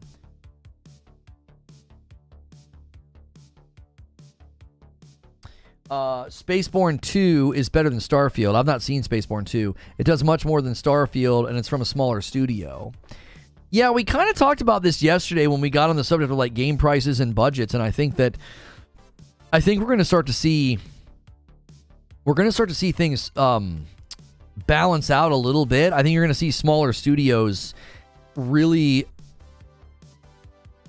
I think Light No Fire is going to be industry disruptive. I think Light No Fire is going to convince some AAA studios to create smaller teams and smaller projects, and yeah. I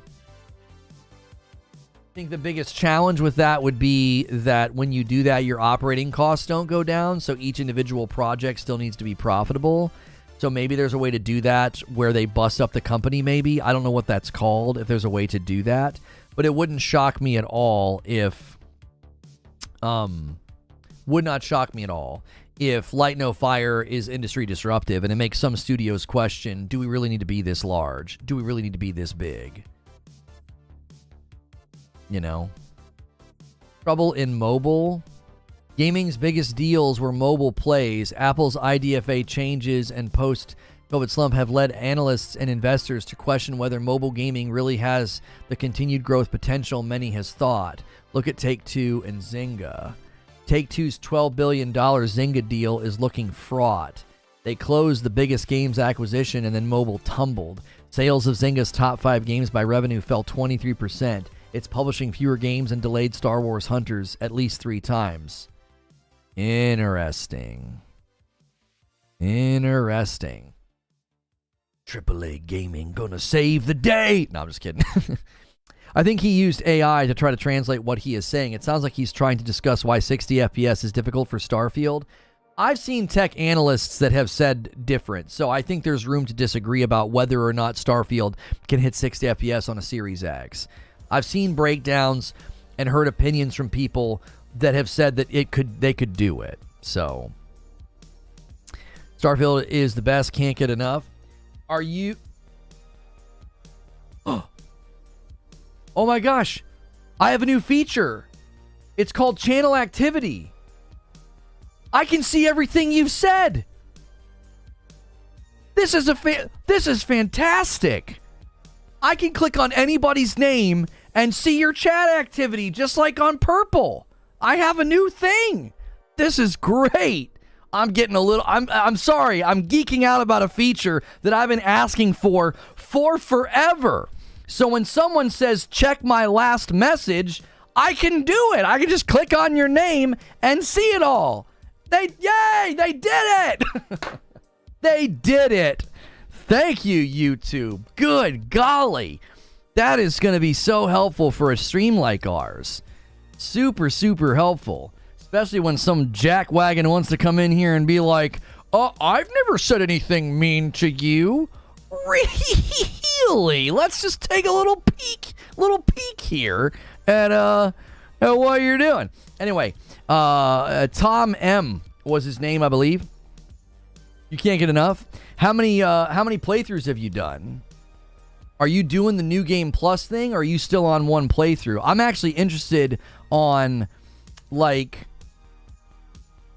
the people that are liking it. Like, what's your engagement style? Is there, I feel like a lot of people were doing New Game Plus. Like, that seemed to be the trend I was noticing with the people that were enjoying the game the most, is that they made it all the way to New Game Plus, and that's where they really thought the game, kicked up a notch. If they've got to run it on 60 FPS on the Xbox CPU, it can, says Eugene. They got it to run 60 FPS on an Xbox CPU and equivalent video card. Yeah, people have gotten they've gotten this to work. They have. You're on New Game Plus 12? Wow. So hang on a minute, Cisco. So with New Game Plus 12, do you feel the drive to keep rolling it over? You don't just do like one and kind of live in one? Do you feel like you've got a beeline? Like, how many hours do you have in Starfield at New Game Plus 12? You can see every word and every activity for the last 12 months. See how it's broken out into streams and videos? Yeah, I can see if they've left comments. I can see if they've left... chat messages, if they've been timed out, if we've hid their messages. Yeah, it's awesome. It's a great feature.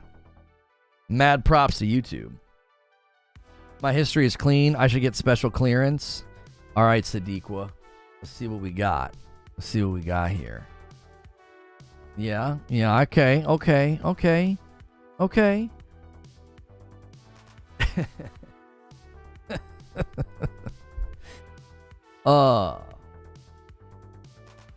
I should always say your name super, super, super poorly.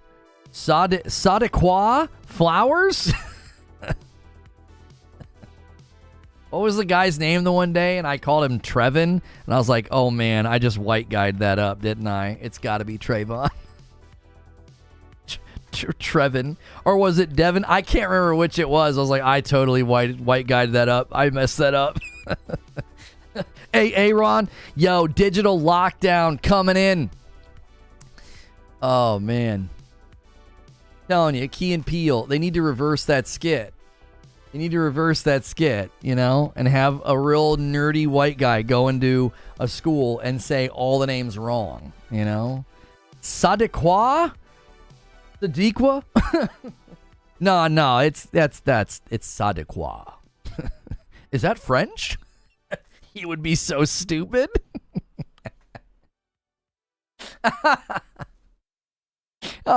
Is that French? Sadiqua? Oh, man. What's the retention for those previous comments? It's like a year, from what I can tell. It's like a year. That's effing real life Lono. You just did it. Wish it was like 16 months. We could figure out how I even got here, says Lone Wolf. D nice. Yeah, he's like sweating profusely. He's like getting real nervous. It's like got a white shirt, pocket protector, sweat's coming through, you know? He's like, yeah. This is a real cool school, isn't it? He's trying to like fist bump everybody. I'm telling you, that's an amazing skit waiting to be done. I've been called Satisquash before. Oh my gosh. Sasquatch?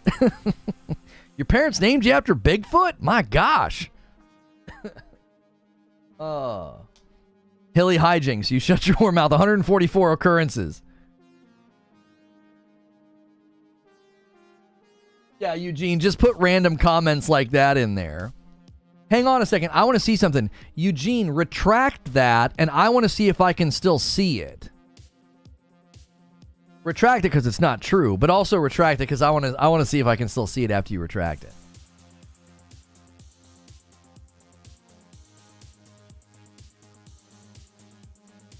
You're basically naming Michael Scott.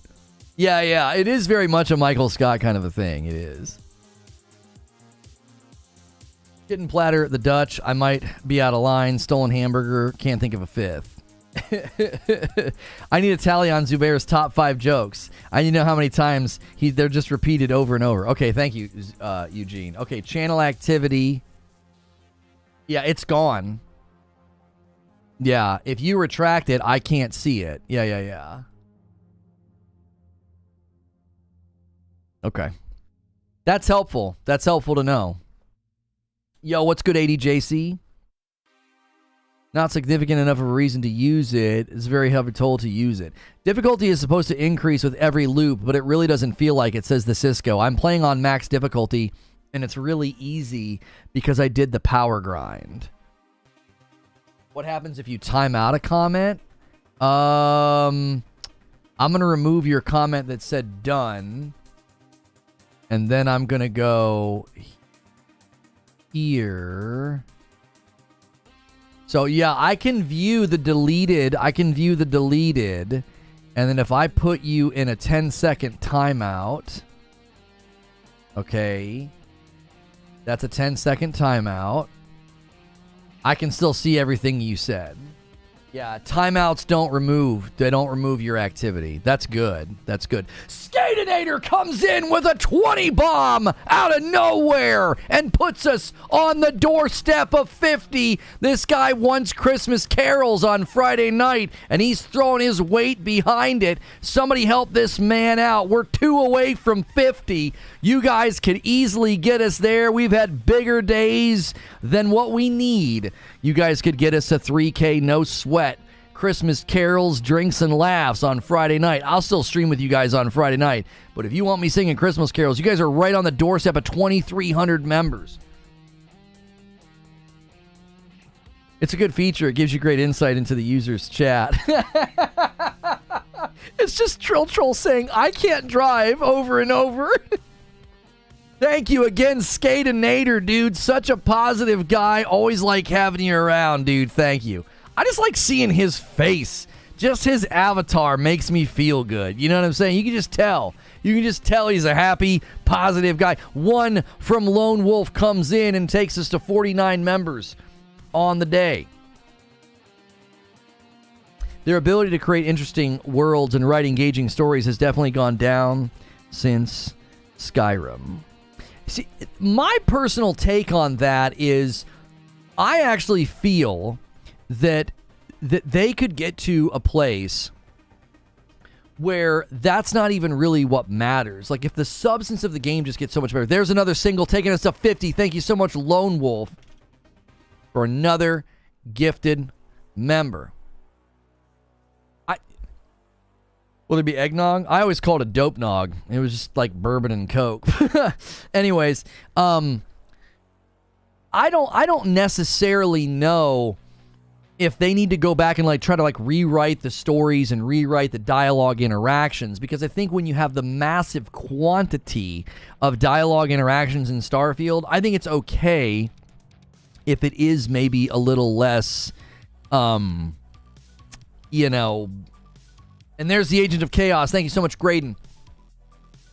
I'm trying to think of the word I want to use. It doesn't need to have like the cinematic bombast of a 20-hour narrative-focused game. Like, does that make sense? I never felt like when I was playing Fallout 4 that I was playing some just insanely deep, rich, just, yeah, I don't even know how to explain it. It's like I'm okay when a game's story is more in the mid or mediocre lane when I've got so much to do. Does that make sense? I didn't need all the little side quests and all the little character interactions. But Parasito comes in with a 5 bomb and takes us to 56. I didn't need all those little side stories and side quests in Hogwarts Legacy to be amazingly compelling. It was like, no, I've got tons to do. That's okay. It doesn't need to be Baldur's Gate 3. Fallout 4 narrative was lacking. But see, I was okay with the Fallout 4 narrative not being that amazing because of the game that it was. It didn't need to be. You know what I mean? It didn't need to be that crazy. If you could change one thing in Starfield, what change would you make? Risic with a 50 bomb all the way to 106 out of nowhere. The man himself just off the turnbuckle jumps into the center of the ring and takes us past the 100 goal like it's nothing. Risic, the monster from downtown, always coming in with the heat. He says, make this man sing Christmas carols. Guys, help him out. Merry Christmas, Mother Blankers, says Zubair. You guys should try to match Risic with single gifteds. Let's see a single train to follow this up. I'm telling you, we've had bigger days. We can go crazy. Let's do it. Let's celebrate. End of the year. It's Christmas time. Come on. Lono Faps to Jason Momoa. That's not supposed to be public information, Eugene. Come on. What the heck? That's not right. This guy says, that's fine, pony.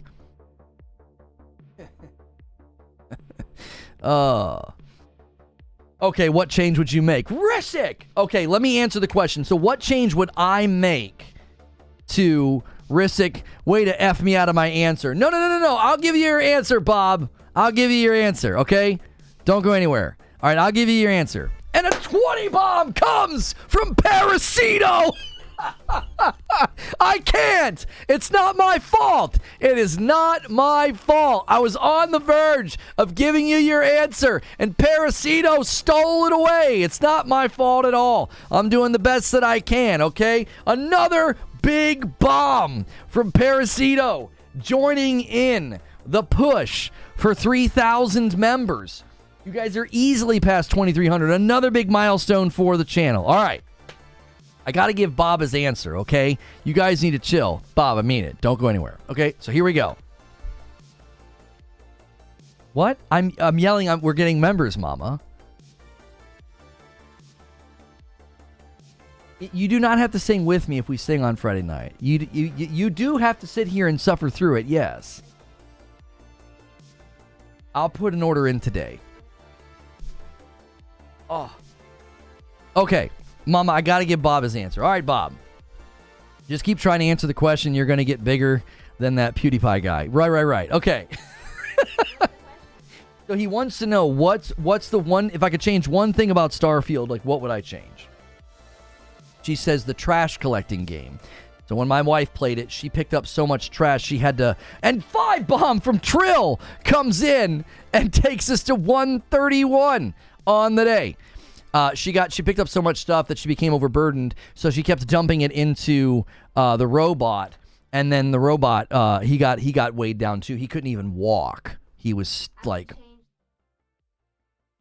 She would change the amount of robots that could follow you, so she could just dump all the pens and coffee cups and pieces of paper. She didn't even get through the first mission. She opened up every locker. What?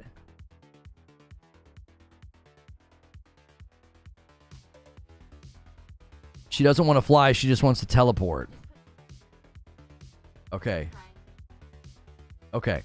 Happy Kwanzaa, Sadiqua. All right, listen. Okay, so this is what I would change. And a 20 bomb from Terminal Stupidity. I swear, I didn't even try that time. I was genuinely going to answer you.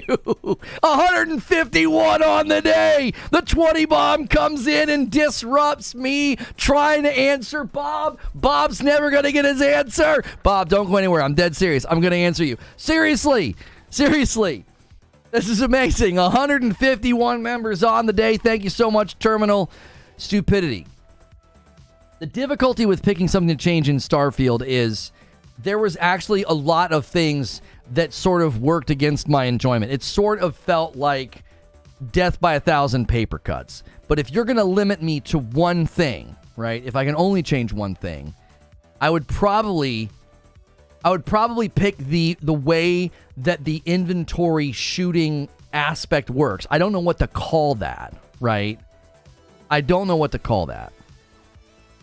And a 10 bomb from Paris. You were too slow, Paris. I got it. I got it out. 161 on the day. Thank you so much for the 10 bomb from Parasito.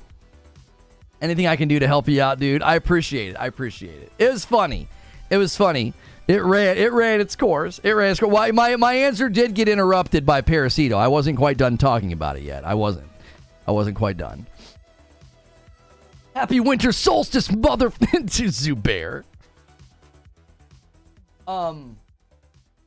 Be like that one girl that just dumped everything in her ship. Wait, is that a real screenshot from the game? Oh my gosh. And a single from Foggy. Thank you so much for coming in and gifting that member, Foggy. Guys, don't let the big member bomb scare you off. Don't let them scare you off. I can't get this to sit. I can't get those glasses to sit on my face right today. They're driving me nuts. I can't figure out what it is. It's giving me a headache. There it is. Bring the single train, guys. Do not let the big bomb scare you away. Another one comes in from the Francisco. Thank you so much, Cisco. Taking us to 163. 163 members on the day. So I don't know. Do you mean the way inventory gets separated out? Yeah, like I would just say that entire system needs reworked. All of it. How close are we? Let me do it. Let me do a check here. The way that like you can pick up guns and you get bullets from the gun. You may not even know this. I'm going to blow your mind right now. This is an import. From Fallout 4. So, let's say, and a 20 bomb comes in from Risic.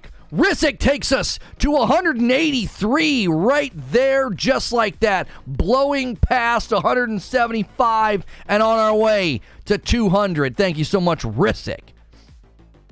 The man himself. Okay. Happy Boxing Day, mother Zubair. Like every holiday, happy Boxing Day, mother effers. All right. Okay, hang on a second. Okay, so you may not know this. So let's say you kill 4 guys and they all drop the same gun and you have that gun. So you're like, I'm not going to pick that gun up. I'm only going to pick up the ammo that they dropped. Hold on there, cowboy. You can... And a 20 bomb comes in from Terminal Stupidity and takes us to 203. I can't even give you a member count because they keep coming in just that fast. And now we're on our way to 225. The big boys are out in force today. Send that bat signal out. DM the big guys. Tell them to get in here and push the number. This is it. We're rising. We're going to go for the big one. We're going to go for the 3K milestone. I can feel it. You guys are bringing the heat. Yeah, gangs, I've seen that. Okay. So, you may not know this. As I said, hold on there, cowboy. If you pick up all 4 of those guns, your ammo will go up. And then you can hit a 20 bomb from MASH. I could barely get through the tip in the story about how the inventory works. 223 members, 2 away from 225. Happy Monday Night Football, mother. Zubair's running out of things to say as another 20 bomb comes in the door. So you can pick up those 4 guns. And we're getting more members than likes. Wake up, people. Yeah, we have more members than likes? What's going on here? Let's get 300 likes. Come on, Bob is right. Bob's the one that asked this question, and he's asking for more likes. Bob, make sure you have gifted members on. How do you not have a membership yet? We'll be back in 30 minutes after Lono finishes answering this question. Happy Thursday Night Football bit. I love how Sadiqa and Zubair are tag teaming this. You guys are doing great. And a 5 bomb comes in from Mick D09, and he pushes his pass at 225 like it's nothing. On our way to 250. Many hands make light work. I'm telling you guys, send out that bat signal. Get the big boys in here. There's some big guys missing that could really help us do it. We can't drop a 20 bomb of likes. That's true. So, you can pick up those 4 guns and then drop them. You can literally pick them up, do nothing with them. You pick them up and you immediately drop them, and you will get ammo from each of those guns. Try it out, okay? This is an import from Fallout 4. I believe it is a serious oversight in just basic inventory management and looting. When I go to the body of somebody who's dropped guns and ammo, I should be able to grab the ammo. And when I highlight the gun, I should have the choice of take the gun or take the ammo. So you go up to everybody and you're like, ammo, I don't need that gun. I have that gun. Just give me the ammo. That right there. Like, I just want an overhaul of like base level inventory systems and management. Like the most basic aspects of the moment to moment combat and the moment to moment questing. It's so flat tired by old systems and oversight. It's like, what were you guys thinking? You know, Ash Wednesday's near Easter. Yeah, it is. I believe it's a Catholic thing leading up. We are currently, and I owe you guys. Hang on, I owe you 40. So if I add in my 40, you guys are at 2,500. You did it. You got to the halfway point, just like that.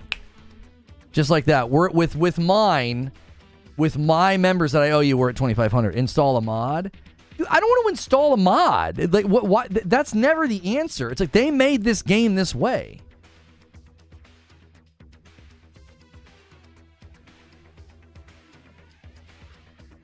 Wait, what is that? That's a VR game? Arashi, Castles of Sin, Final Cut is out now? Yeah, how did we miss this? When did they tweet this? That's 15 days ago. How's it scoring would be my question. That would be my question. You know?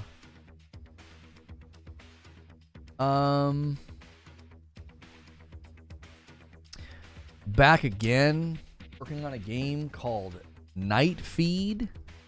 I don't know what this game is. Night Feed, action roguelike, action RPG, play alone or invite up to 4 friends. I'll have to check that out later. Somebody DM me about a game they're working on.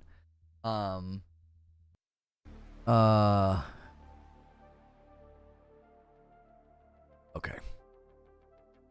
I was looking at a tweet and now I'm seeing DMs and stuff on don't care. Where's Rick? Somebody responded to one of my tweets. Lone Wolf says, happy Sunday Night Football, mother effers. Waiting all day for Sunday night. That's right.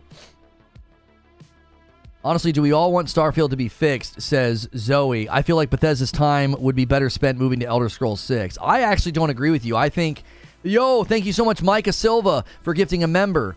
Ooh, yeah, one more. Let's tempt the 20 bomb gods here. Let's get to 230. Listen, in the same way that a lot of people's confidence in The Witcher and CD Projekt Red has been bolstered by their commitment to Cyberpunk and Phantom Liberty, I think in a similar way, if they just sort of walk away from Starfield, it's not, I'm not going to fault them for that, for being like, listen, we got to move on to the next thing, okay? I'm not going to fault them for that. But I'm also going to say, listen, man, if you put this game on a 2-year redemption arc, that's really going to scream loud and clear about, what people can expect from the future of other games. Elder Scrolls 6. Like, I've got a video coming today about Fallout 76, and I've got my own thoughts about where that could go and what they're doing. Hilly went to every Halo video and says, Merry Christmas Halo video. You have a problem, Hilly. Starfield may need to be fixed to make people hyped about Elder Scrolls 6. It would be an act of incredibly bad faith. Yeah, to just walk away and be like, yeah, that's the game. Like, this is why I think their commitment to update this game every 6 weeks is passive concession that it's not the game that we were promised. You're welcome, says Michael Silva. He says you'll always be my favorite content creator. I'm always on the work and lurk. Thank you so much, Michael Silva. I appreciate that. I'm with Bob. Make it awesome. Starfield has potential. I want them to stick it out. I agree. Zoe says, I feel like this trend of redeeming shoddy launches is not what we should be supporting as consumers. Okay, I hear that feedback a lot. And I don't agree with it, and I'm going to tell you why I don't agree with it. I don't agree with it because the alternative is worse. The alternative is a shoddy launch is just walked away from. It's like all that work, all the maps, all the weapons, all the quests, all the NPCs. A couple of years of spit shine and this game could be a completely different game. Like, look at Cyberpunk. I think the alternative is worse. I'm not saying that I want shoddy launches so that then they can be worked on. But what I am saying is we get shoddy launches, and the best case scenario is commitment to betterment. I have to support that in my heart of hearts. I have to. After all of the support and trust and confidence and everything I've said over the years about Hello Games and No Man's Sky, after what happened with Phantom Liberty, I have to say, put Starfield back up on the horse. Like, let's get this thing to a much better state. And I know the pushback is it doesn't need a redemption arc. It already is good. I think people like that are absolutely unhelpful in conversations like this. Acting as if a game doesn't need to be on a comeback tour or redemption arc. I interacted with people like that over the years about Cyberpunk. It already is great. Do you think you're helping the game? You think you're helping the industry? You think you're helping your fellow gamers by acting as if a game is in no need of a redemption arc? If Starfield's so amazing, if it's so great, then why do they need to do this every 6 weeks, and why is the score so bad on Steam? There it is. Pierre and Rissick tag team with a single from Pierre and then a 10-bomb from Rissick. Excuse me. Taking us to 240. Just like that. Rissick setting up somebody else to slam it home. Rissick does a 5-bomb. Rissick's going to walk it slowly there, I guess, and he takes it to 245. He's going to piecemeal this son of a gun, and we're sitting there at 245 members.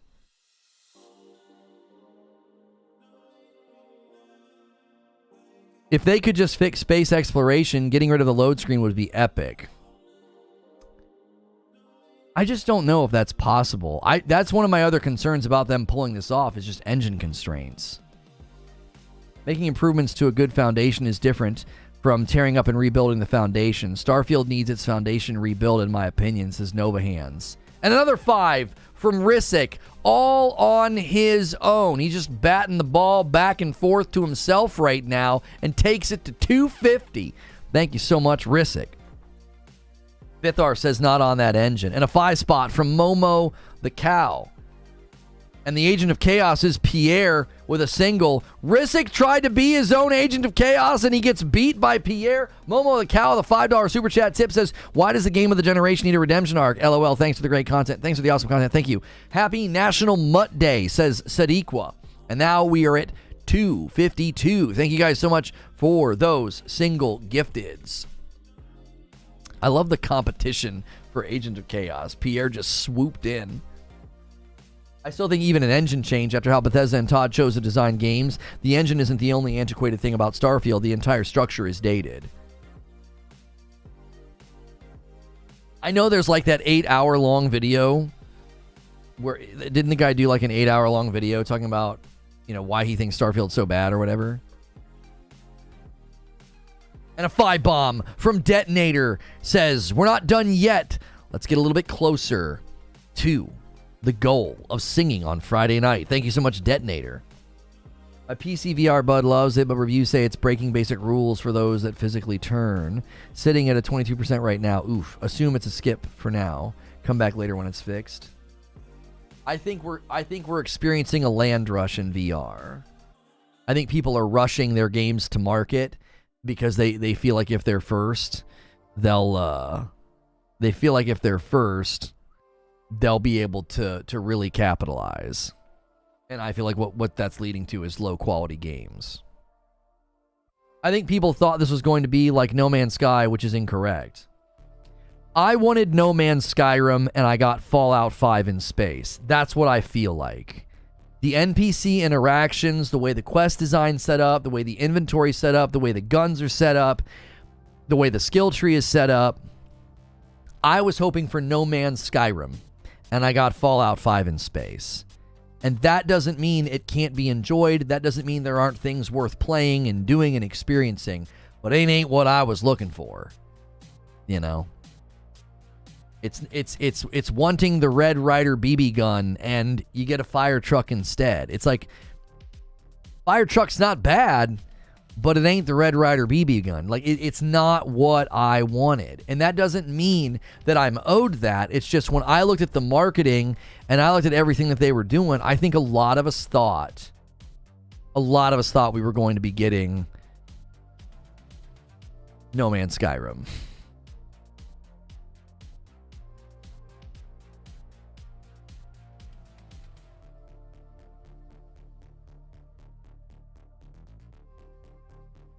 The PSVR 2 has been a slower burn. It's a bit of a challenging category.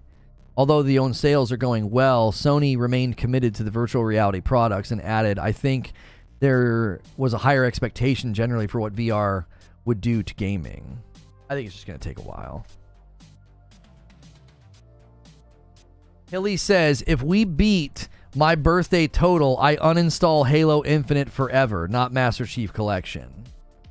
What's your record, Hilly? What number do we have to beat to get you to uninstall Halo Infinite forever? I'm with you 100%. It just didn't become what I wanted it to be. And a single from Pierre. Thank you so much, Pierre. Pushing the line a little bit further to 258. It goes to Juby the Ville. Marketing insinuated some grand exploration game, going to new worlds and such. The NPCs remind me of the My Face is Tired lady from Mass Effect. It was in the 500s, yeah. I want to say it's 523. My mind says 523. I don't know if that's right. We could easily hit that if that's the number. We'll probably need some of the bigger guys to come in. There's a couple of guys that might be AFK today to help us do that. Like I said, you guys got to send that bat signal out. Get them in here. Help them slam it home. Get this guy to uninstall Halo Infinite. Stop going and commenting on all my Halo videos. There it is, 259. Another single gifted from Joker Quinn. Somebody's got the image somewhere of Hilly's birthday record. He got more gifted members for the channel on his birthday than I got on my own. Yeah, I don't think it was higher than 550. I want to say it was 523.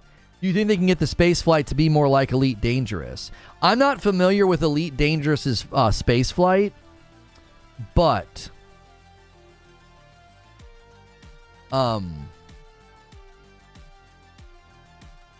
Apparently there's something happening today on YouTube. Error message on YouTube subscriptions feed and missing inbox notifications.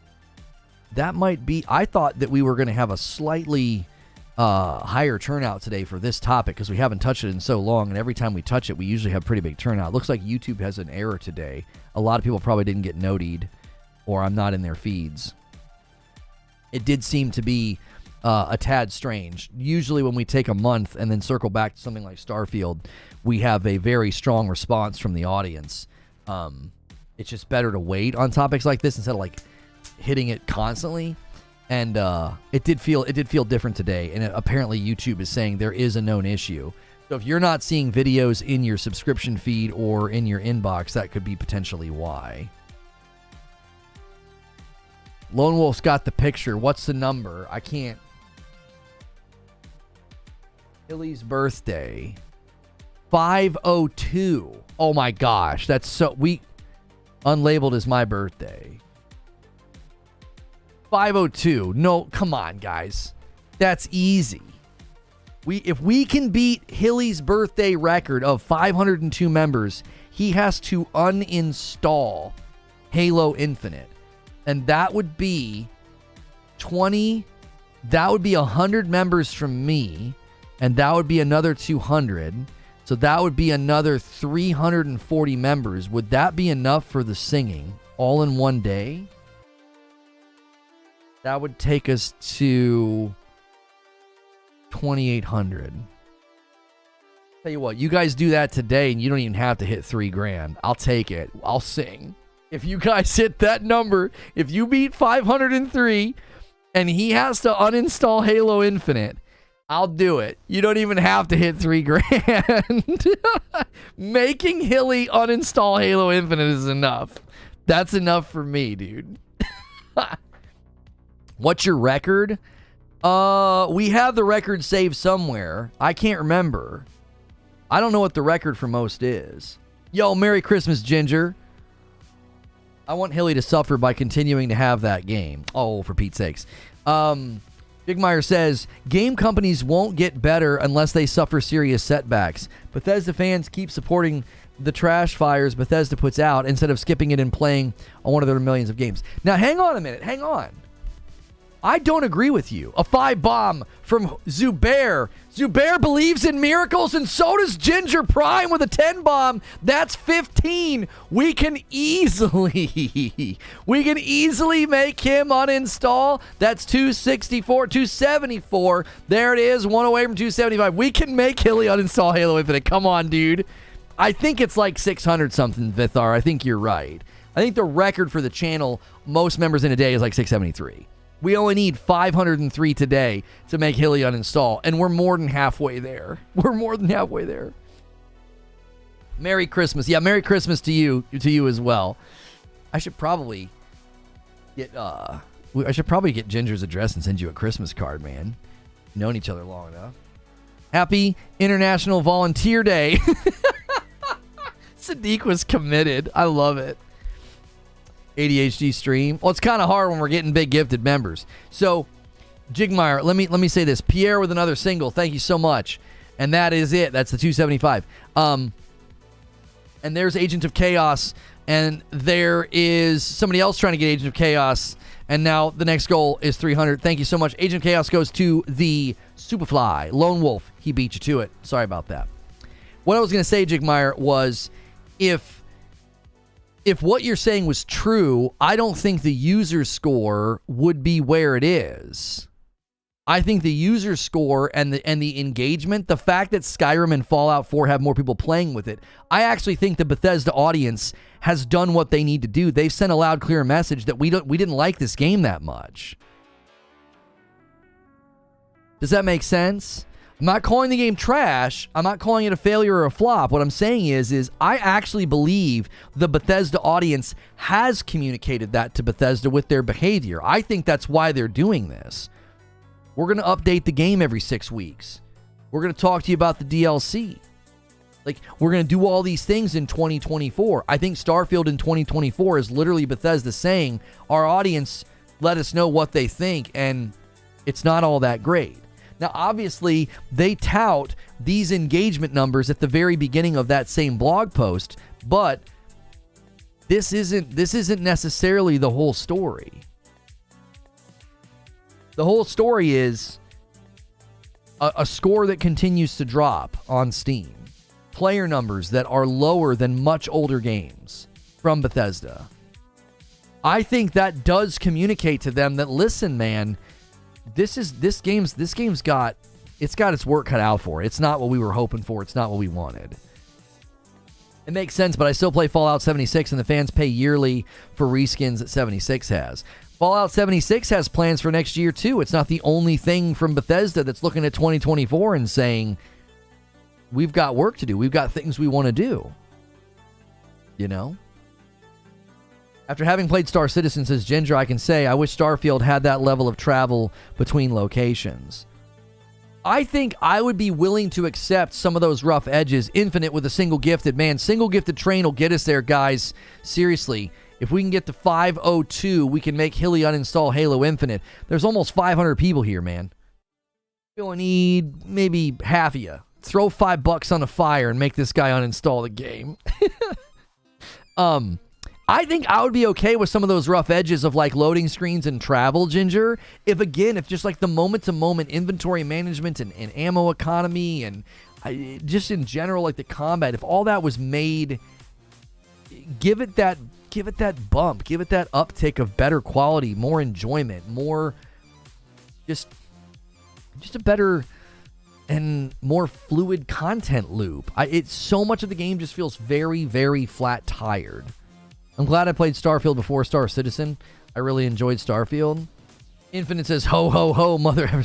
Well, Ginger, I made the mistake of playing... I made this mistake of playing Starfield, and as I started turning the corner with Starfield, I went and played Cyberpunk Phantom Liberty, and it was like, I just couldn't go back to Starfield. It just felt like it doesn't feel like it hits those levels of quality and excellence. Just yesterday, Fallout 76 has 17 million players after 5 years, and Starfield has 13 million in 3 months. Right, but I don't necessarily think you can compare the two.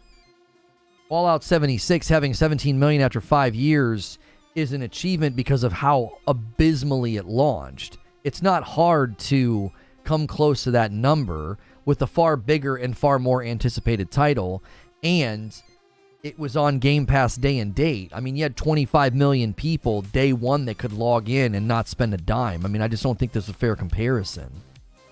It also helped that I didn't play No Man's Sky 2, which is impressive. Yeah, it actually is impressive that you've never played No Man's Sky. I think No Man's Sky is fantastic. I actually think that they built the sequel to No Man's Sky within No Man's Sky. Like, it's so far more than they ever promised or ever set their sights on. I also think it's one of the definitive PSVR 2 experiences right now. It's a truly special VR experience. It really is. I think Call of the Mountain, Synapse, and No Man's Sky on the PSVR 2 are some of the best VR experiences you can have. I think Fallout 4 is going to get a shot in the arm in player numbers next year as well. They're giving it a next-gen update. And I think the show looks great. You also haven't played Minecraft? I mean, I can see why somebody would skip out on Minecraft. If it doesn't appeal to you, you can watch a couple of videos and know if a game's just not going to do it for you. Infinite says, Starfield offered you a unique RPG experience, something you won't get out of either of those titles, but both of those games are better space sims.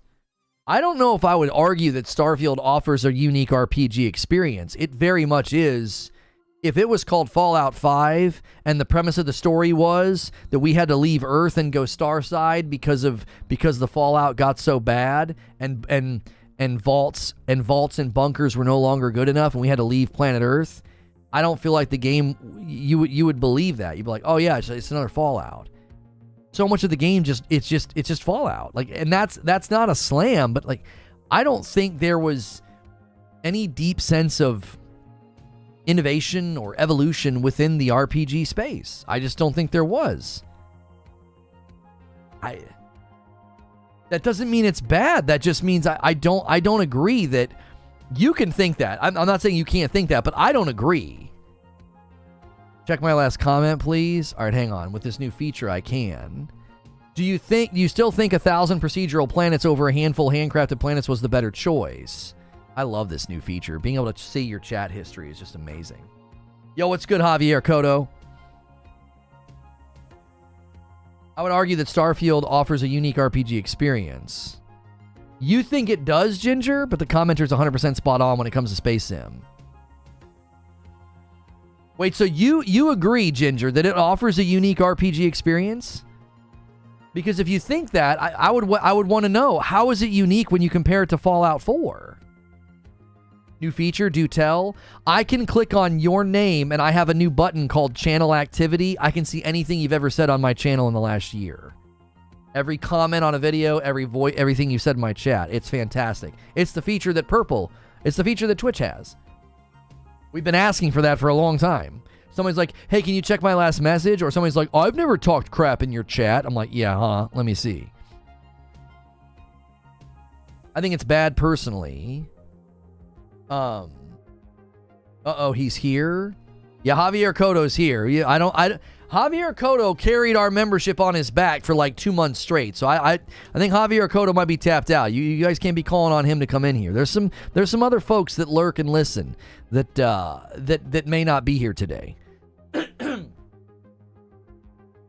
Great question. I've never played a Fallout game. Oh, well, it's worse. It's a worse Fallout in space. If that's unique, yeah, sure. Chat history is so massive. I'll have to play with that later today. Yeah, it's nice. The faction quests are some of the best Bethesda's ever done. It doesn't really do a lot of things that Fallout does. Fallout is drastically different in tone as well. I'm talking about the RPG systems. I would say that Starfield has done New Game Plus is unique. The way they've done New Game Plus is unique. I don't think I'll disagree with that. I was disagreeing with that it's a unique RPG experience. If you look at the skill trees and the inventory management and all of those and the way you interact with NPCs, I don't see anything unique. I see Fallout.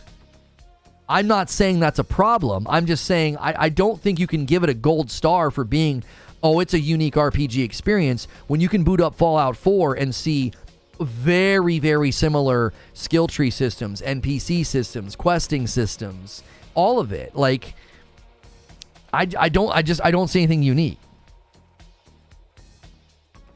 I was gifted a membership. Thanks, everyone. Yo, Samuel with the $2 super chat. Thank you so much. Guys, we have a standing contest right now, okay? If we can get roughly 200 more members, if we can get to 502 members, Hilly has to uninstall Halo Infinite. He has a record on the channel for his birthday. There was 502 gifted members. Also, if you guys do that today, we will do Carol singing Frickmas night tomorrow night on the channel. We're still going to stream on Friday night no matter what. But we have a big goal today. So I said, send out the bat signal. Get some of the big boys in here because you're going to run out of time. We're going to have to go to the upload about Fallout 76 and members here in a little while. Eugene says, if you played Fallout 3 New Vegas or Fallout 4, I don't think you would consider this unique. I'm doing great, Javier Cotto. How are you?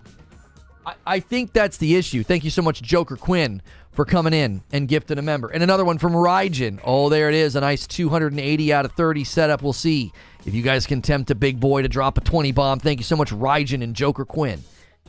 I think that's the issue. I'll be honest with you, I think a lot of people who are like, bleed green, love Game Pass, super pumped for Starfield, I think a lot of those people have never touched a Fallout. And I think they thought this game was like revolutionary. And so from their perspective, they're like, they literally don't get it. They're like, how can people be so critical of this game? And it's like, because I've played this game before, for the most part. Keep the member gifting open into the debrief. I can't keep it open into the debrief because the only way to do that would be to have it be a public stream. Fallout 4 wins on pure gameplay. I think the shooting is far better in Starfield. You really have to use VATS inside of Fallout 4 for the shooting to be enjoyable. And a 10 bomb from Lone Wolf. And he sets up somebody to dunk it home along with him on a tag team at 290 out of 300. Thank you so much, Lone Wolf. And a 20 bomb from Javier Cotto. He's back, and he's swinging hard with a 20 bomb to take us all the way to 310. And Pierre thought he was going to be able to ride on top of that with a single, and so he gives one, and then another 10 bomb comes in from Raijin and takes us to 321. Just that fast. Hilly, you better get ready to uninstall Halo Infinite. We're coming for the record. We're going to go all the way to California, and then we're going to go to Indiana, and then we're going to go to Florida, and we're going to do it. We're going to do it. You watch out. You better watch out, Hilly. We got some big boys here now. They start flexing, and you're not playing anymore. And a 10 bomb from MASH, and he takes us to 131 members on the day, blowing past 325 and on our way to 350. I'm telling you, if we get to 400, you guys have got to start sending out. You guys got to start getting those guys in here, man. Some of those boys will come in they won't even sweat it. They'll be like, oh, we're definitely hitting this. Hilly's not playing Halo Infinite ever again.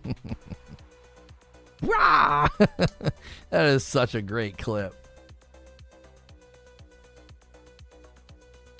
Kel Swiss with a single gifted takes us to 332. Those single gifteds add up, guys. Don't sit on the sidelines now. If you got gifted a membership today, make sure and say thank you to the people that gifted the membership. If you can't afford a membership, just hit the like button, hit the subscribe button, talk in the chat, be involved. That increases the likelihood of you getting a gifted membership. But I'll tell you something. If you got a gifted membership and you're like, man, I could afford my own membership, pay it forward, all right? Pay it forward. You could 100%,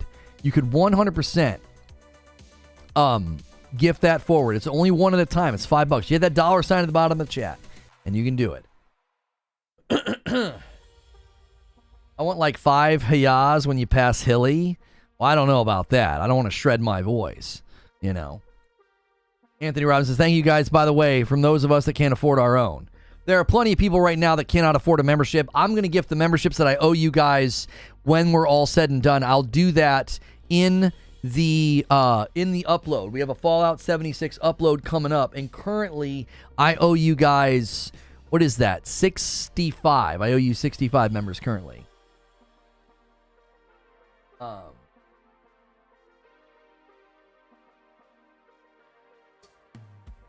Okay. Yeah, I won't, because of the way we do debriefs, Ginger, I won't be able to do that. I do want to come back on, though. Joker Quinn, thank you so much for the gifted.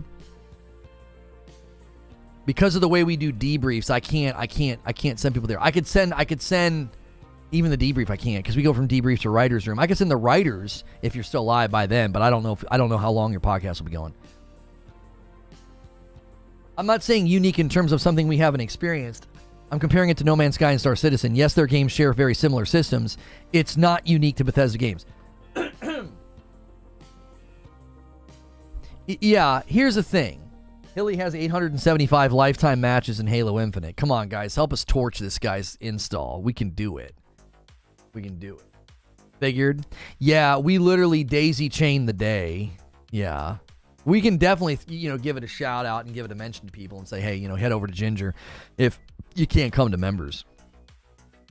Get my coffee order. Patrick Q with a gifted member. Hang on, Rizzik. Let me shout out the coffee order. Oh, yeah, I didn't show you guys the coffee site. Lately, when I show you all the coffee sites, some of y'all are like, hey, let me try that out. So give me a second here. Indulge me for just a second. This is something that we pay for and do all on our own. This is not a sponsor. Head to reforgeroast.com and do what Rizzik just did. Rizzik ordered a Team Frickmas tumbler. That's actually what this is right here. His will just say Team Frickmas. I drink my coffee out of this. It keeps my coffee just as hot and as long as my Yeti. Fantastic. Also comes with a metal straw if you want to do cold drinks. But you can go here and you can see all the flavor profiles of the coffee, the light roast, the dark roast. This is our holiday blend, and all the information's right here. We got great bundles as well. If you're trying to shop and just you want to try all of them, the triple threat will save you some money. It's $48 for 3 bags of coffee. You could do the best of both worlds for $30. That's the light and the dark roast. If you are a coffee drinker and you've never tried Reforge Roast, give it a try. Makes a great stocking stuffer, makes a great holiday gift to somebody that's a coffee lover because it has balanced and or low acidity. The balanced acidity and the low acidity gives it a very, very drinkable flavor palette. No bitterness, pairs well with creamers or sweet cream or half and half. Some people drink it as like a cold brew. So thank you those of you who support the coffee drinkers. Be sure, again, give it a try. Try it once, and I'm telling you, or buy it for somebody that you know loves coffee, and the reforgeroast.com web address is right there, and they'll probably order more, and so will you. It's very good. I've been drinking the Frickmas blend this morning myself, and again, this tumbler is fantastic. And again, it keeps it, I believe it's still warm. Let me try. It's still at a warm and drinkable level, and I made this coffee, what is it, noon? It's almost noon Eastern. I made this coffee at 7 o'clock this morning. I poured it into the mug at 8:30. So that's 3-something hours, Pretty good. Why are you guys trying to make Hilly uninstall Halo Infinite? Well, Hilly threw down the gauntlet. When he had his birthday and he said, hey guys, for my birthday, I want gifted members. And you guys went crazy and we got 502 members. He flaunts that number all the time. He got more gifted. What's the Frickmas?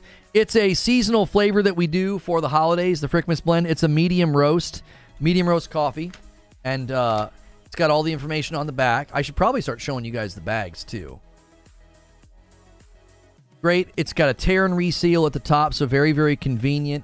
It's really, really good. This actually has a very crisp finish because it's got green grape in it, which you would never guess that would be like a flavor that makes coffee good, but it gives it a very seasonal, very crisp flavor. So it's a perfect holiday coffee. It's one of our favorite. It's actually our most popular flavor whenever we have it.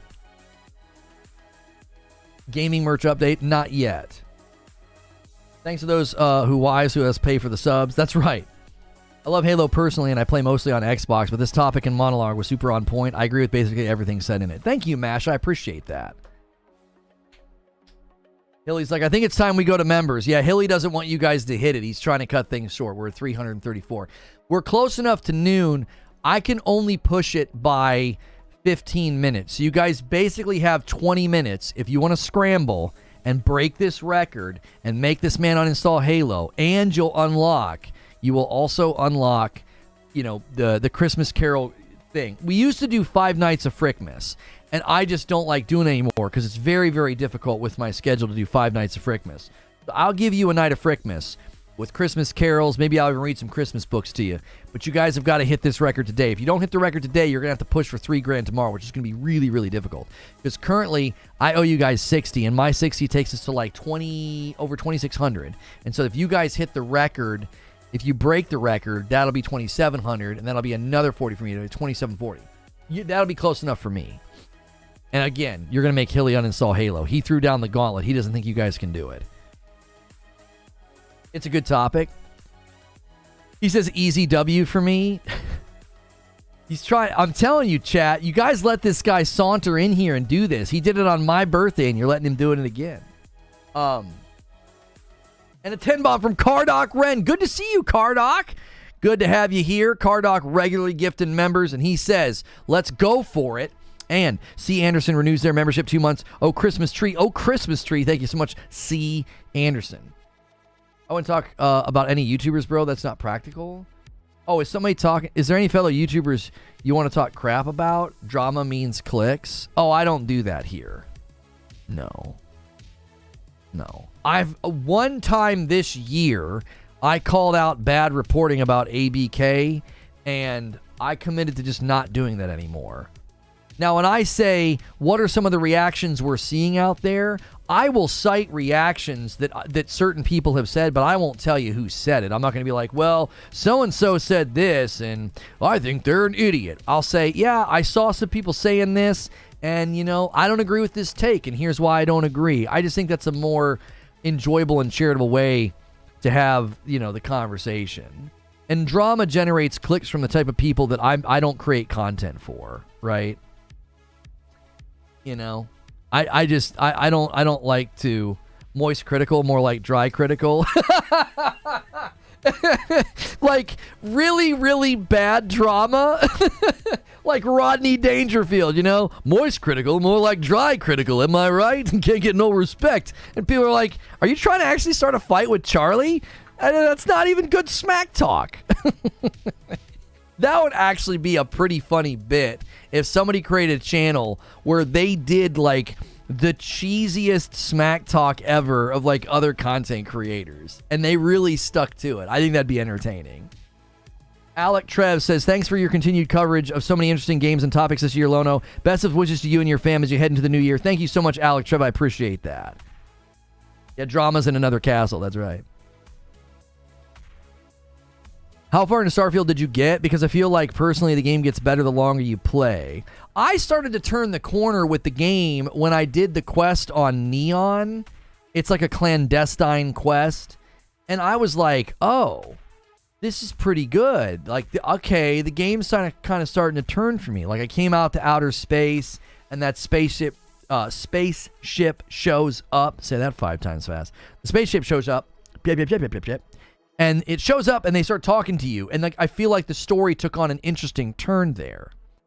The problem was, that was when I was like, okay, I did a video about it. You know, starting to turn. And then I went and played Cyberpunk Phantom Liberty. And that was just kind of the end of it for me. If that makes sense. You know, I played what I felt like was a superior game. And I was already disappointed with Starfield. I was already literally having to change the way that I play. I was playing Starfield in a way that I didn't want to when I first got it. I was basically like, okay, I'm just going to main quest line. That's not really what I wanted to do. That's not really what I wanted from the game. I wanted No Man's Skyrim. And I got Fallout 5 in space. And that just wasn't what I was looking for. That doesn't make it bad, but it makes it a game that I can't enjoy. It makes it a game that I'm just not really going to want to play. Victor says, it's like when you've been drinking normal coffee and you try Reforge Roast, it's hard to go back. Yo, my man, working in a coffee advertisement analogy. That's great, Victor. Thank you. Have you played the finals? I'm not really a PvP guy, so no, I have not.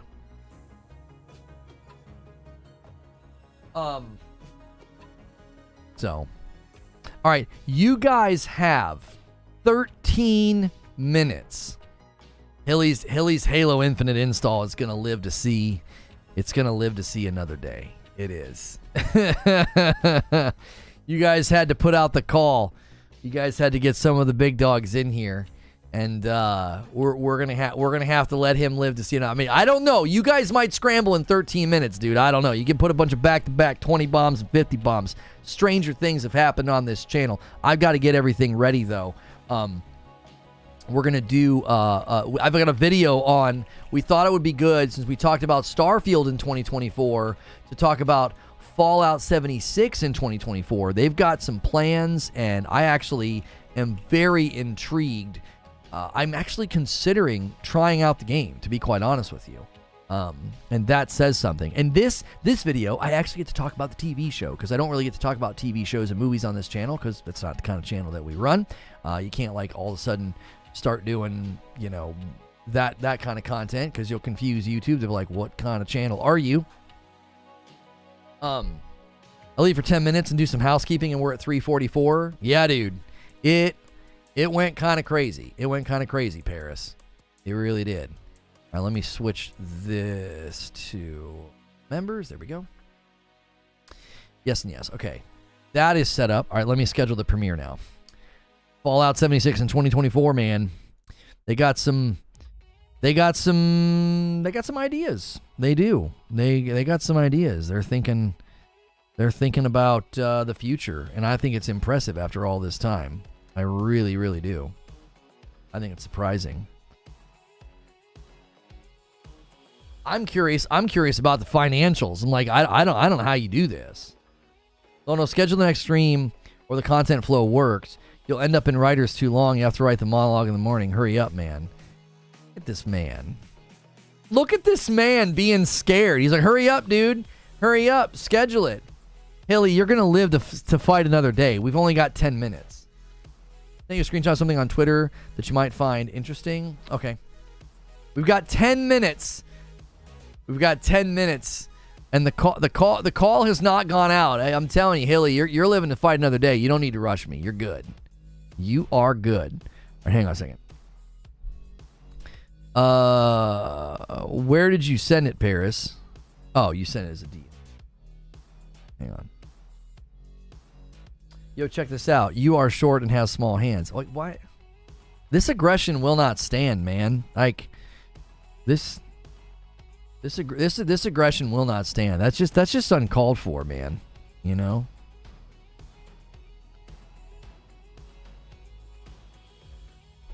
This guy says, so much for I don't rush video topics. Just talk about Xbox.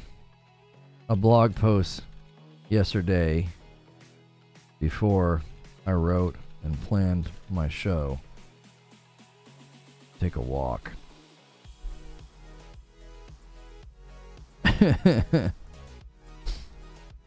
Take a walk, child.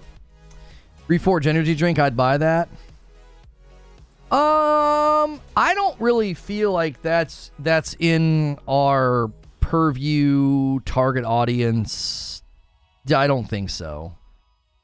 You know, I feel like it's our age demographic is very much not energy drink oriented. You know, we're more coffee. We knew these updates were coming 4 days ago. Yeah, that's fine. Yeah, like, we didn't have to rush or anything. And it's not even a negative story. Like, it's a positive story. Like, Bethesda put out a blog post yesterday. We read the blog post and we're like, oh, yeah, we can do a show on that. I didn't rush the show. It came out, we saw it, and we covered it. You know what I mean? Take a walk, hater. Like, us OG gamers aren't really into energy drinks. Yeah, that's what I'm saying. We're old and we're professionals. We drink coffee. That's right. That's adult energy drink right there. That's right.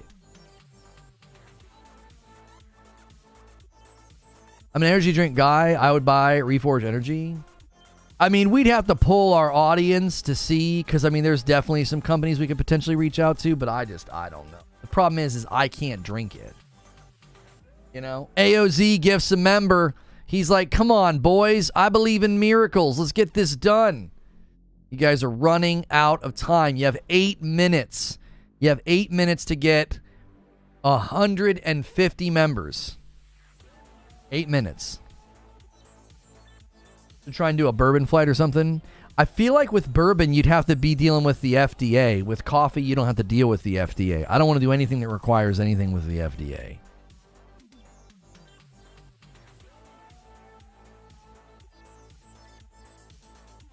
Reforged bourbon, you know, could be amazing, but I just think there's a lot more to that. There's a lot more investment in upfront cost and legalities and things like that. And a 20 bomb from Parasito. He says, come on, boys, let's get on this train. We can do it. Parasito believes in miracles. He's putting his money where his mouth is. Yeah, Hilly's like, wrap it up. Wrap it up. We got 7 minutes, Hilly. 7 minutes. I'll bump it every... If someone drops a 50 bomb, I'll bump the premiere by 15 minutes, Hilly. I will absolutely go to war with you. All it takes is 150 bomb, and I will bump the premiere. I will go to war with you, Hilberg. Not saying you make your own bourbon. You make a flight set, and you package them for other distilleries. Oh... I'm not really sure what that looks like. Hilly, trick him into playing some BBC comment. It'll kill the stream. Right. 2 seconds of a BBC audio clip of, what was it? It was like hornets and bees fighting or something. Happy Bartender Appreciation Day. Do I need to install OBS to record the uninstall? He thinks about, really, Ryan does it. Rygen drops the 50 bomb on the chat. He says, we're coming for you, Hilberg. He absolutely does it at the buzzer. We're going to extend. We're going to push the premiere by 15 minutes. Absolutely massive. Rygen flexing on the chat like a boss. And Javier Cotto comes in with another one. 250 bombs in a row. That's 465 members. Hilly, you better get ready to uninstall that game. You are in danger, my friend. They're coming for you. And a 20 bomb comes in from MASH and takes it to 485. Hilly, get your finger on the trigger button. They're coming for your game, brother. Just that fast. You are in danger.gif. That's the meme. They're coming for you, Hilly. And a single comes in from Cal Swiss. Rip his voice. I can do that every once in a while. I can bring my soccer coach voice out. I did that every weekend and I was okay. The chat has been completely hijacked, and a gifted comes in from Stonespire. This is unprecedented on the channel. And another one comes in from JC. JC takes us to, hang on, that's two singles. I got to go back to the scene. I can't see what I'm doing. There we go, 488. 488. And a 20 bomb comes in from English O. And that takes us all the way to 508. You've done it. And another 5 comes in from Po Buddies Nervic and a single from Joker Quinn. Absolutely insane. It's been done. That's 513, 14, 15. 515 members. Hilly's record has been destroyed. You guys did it. Hilly, you will rue the day. You will rue the day that you crossed me, Hilberg. You're all dicks, he says. And a 10 bomb comes in from J-Dog to round things out nicely to 525 on the day. Happy World Soil Day, says Sadiqua. Oh my gosh. Sony says it's reached a new licensing agreement with Warner Brothers, and Discovery content will no longer be deleted and remain on PlayStation for at least the next 30 months. There you go. Happy Repeal Day. There it is. Javier Cottos are just now hitting. Javier Cottos are literally just now hitting. Unbelievable. Unbelievable, dude. I can't even give you guys a member count yet. The chat has been completely... Is this news? It is news, Creature, because everybody was saying that Discovery movies and shows that they had purchased were disappearing from their accounts. I gave myself a headache yelling like that.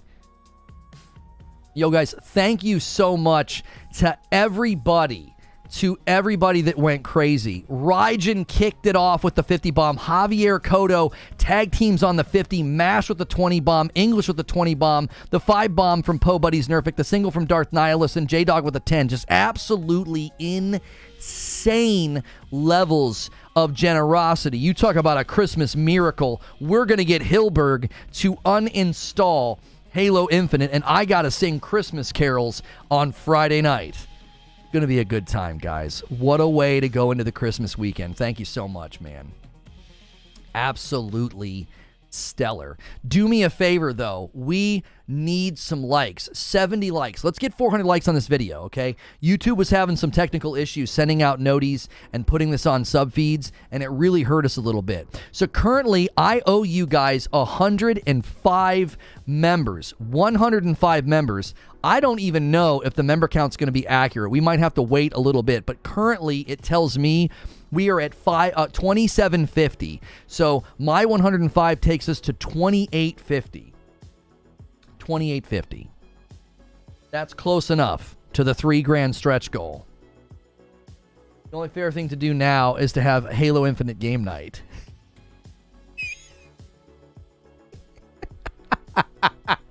The next, yes.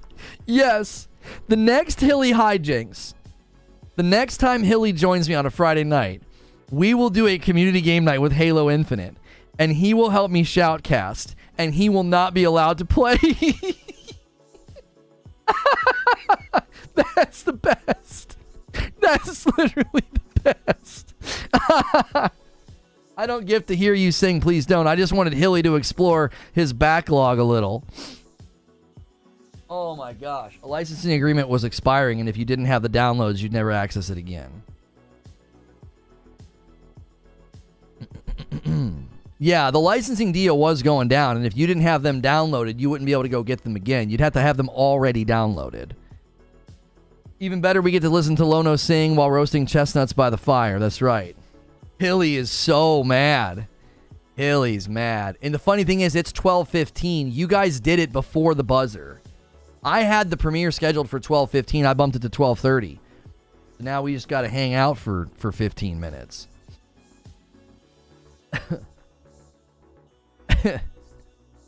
I mean, I guess the redirect's set up. I don't like going over and pushing it instant premiere. I don't like doing that.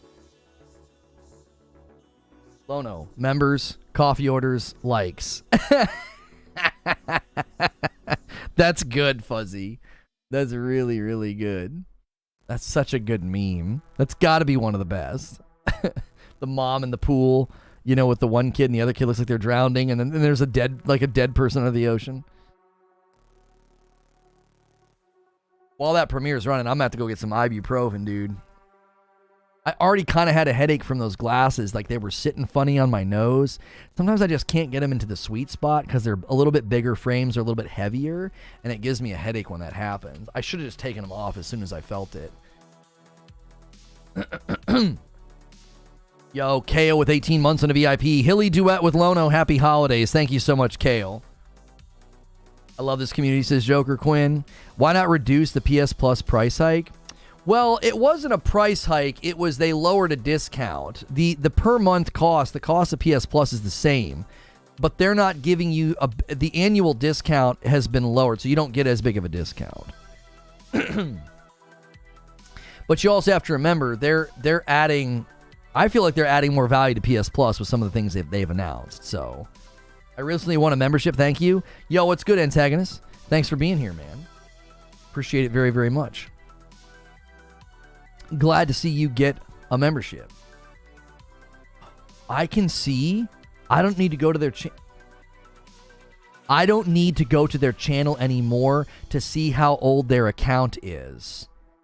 When I look at channel activity, it also tells me how old your YouTube account is. What a fantastic feature they have given us. I'm going to tell my grandkids about this moment in time. Hilly now has to go download Gollum, says Jigmeyer. It is being a little bit slow, though, because like I know Jigmeyer has said more than just those three things. Oh, it gives me a sample of that stream, and then I can go to that stream, and I can see everything you said on this stream. I understand how the feature works now. That is really nice. Great, great feature. Yeah, I am sponsored by Gamer Advantage. These are Gamer Advantage glasses. All the different frames you guys always see me wearing are from Gamer Advantage. I don't promote them enough. I probably should. I feel bad. I feel like we talk about so much. We talk about members and we talk about the coffee, and I probably should do a better job periodically mentioning them because their glasses are fantastic. One of the things I like the most about their glasses. Yo, Javier Cotto coming in with 13 months. Happy holidays to everyone and to you, Lone, and your family. Thank you for your podcast for 13 months. Gracias. Thank you so much, Javier Cotto.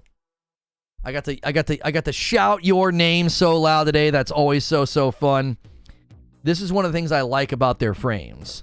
So these Horizons are like the lightest frames I've ever worn. They're crazy flexible. They weigh nothing. That's one of the reasons I like them. But their plastic frames come with sunglasses. So for those of us that wear prescription lenses, this is so convenient because I just slap that on and go. And then I just take this out, slide it in my back pocket, and because of the durable nature of the because of the durable nature of the plastic, it's like super flexible. See that? See how flexible that is? I don't have to worry about it breaking. And I'm just good to go. No need for a second pair of sunglasses. That's one of the reasons I really, really like working with Gamer Advantage and really like their glasses. So you can use code LONO at gameradvantage.com if you're looking for blue light blocking glasses, if you wear prescription lenses, and you're like, man, it's always so inconvenient to have to bring a second pair of sunglasses with me, because that's what I always had to do. I have these aviators, and I always had to bring them with me. So I'm making the video. I'll post it in Discord. Yeah, the members are going to get to watch Hilly uninstall Halo Infinite, and we're going to go to this premiere in 10 minutes. Drop testing the durability live. Oh, yeah.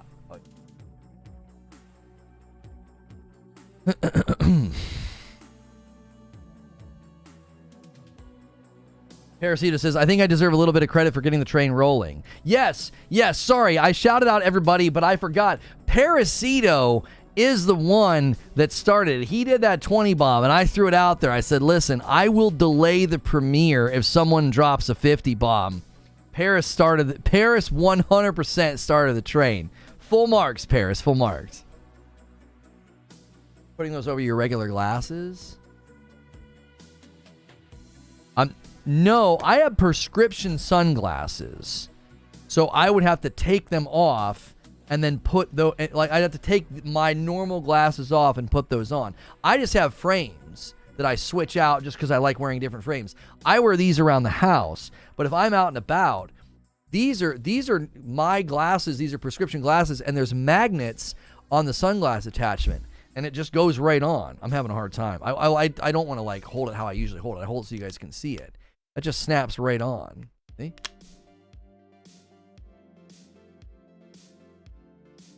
Goalpost shifting. Hilly, they got it before 12:15. The 15-minute push wasn't needed. It wasn't.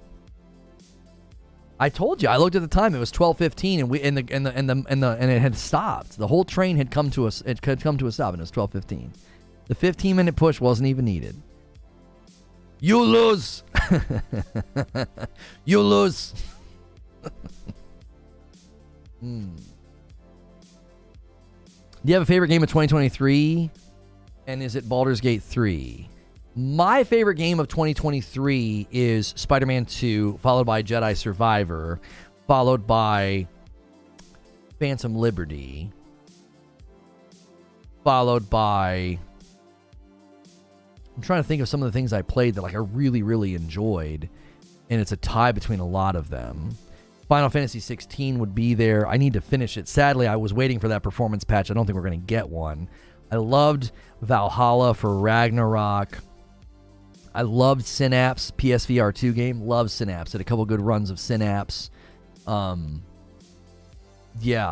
And then I've really liked Asgard's Wrath on the MetaQuest 3.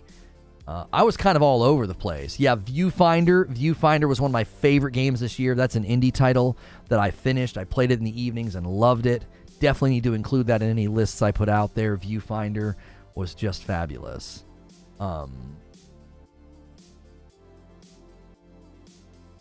What's the point of the Series X now? What the blank is left?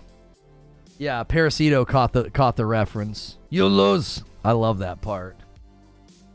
I really channel that energy sometimes, you know. All the people that try to hurt you and tear you down throughout your life, and you're like, you lose. Man up, Hilly, you said you would. Hilly, we'll have another incentive one day, you know. Maybe we'll have another incentive for like a community game night where you get to reinstall it. We'll maybe in January we'll bring the heat and we'll try to let you out of jail. He's like, what's the point of my Series X now? What the blank is left? AC Nexus versus Asgard's Wrath, which is better? I've not played enough of Assassin's Creed Nexus, but just my own preferences, I think Asgard's Wrath is way more enjoyable for melee combat. But Assassin's Creed Parkour is really fun from a VR perspective and a VR experience. I would say I enjoy the combat more in Asgard's Wrath too. It feels more fluid. It feels more responsive. So, Hilly's redemption stream. Yeah, we'll give you a chance at redemption, Hilly. We'll give you a chance at redemption. Just gonna install Halo. Just to uninstall with Hilly. That's right. Nobody's buying members for that.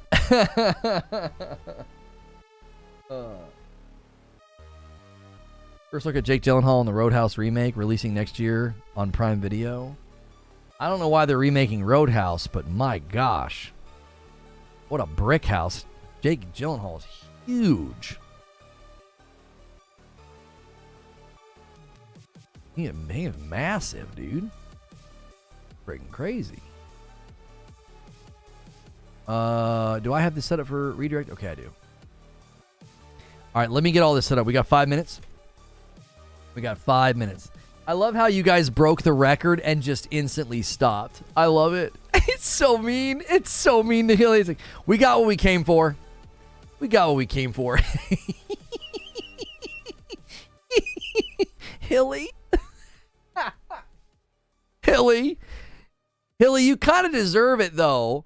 You were absolutely sauntering around about your birthday record. You know what I mean? You were kind of asking for it. Pride comes before a fall, dude. You kept strutting around.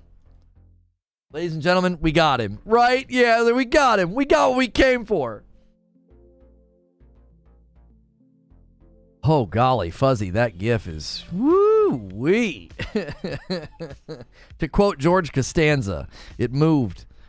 One of the running jokes of Roadhouse was, I thought you'd be bigger. It might not work this time around. For real. Why are they remaking Roadhouse? That's what I said, Eugene. I was like, I don't really know why they're remaking Roadhouse, but here we are.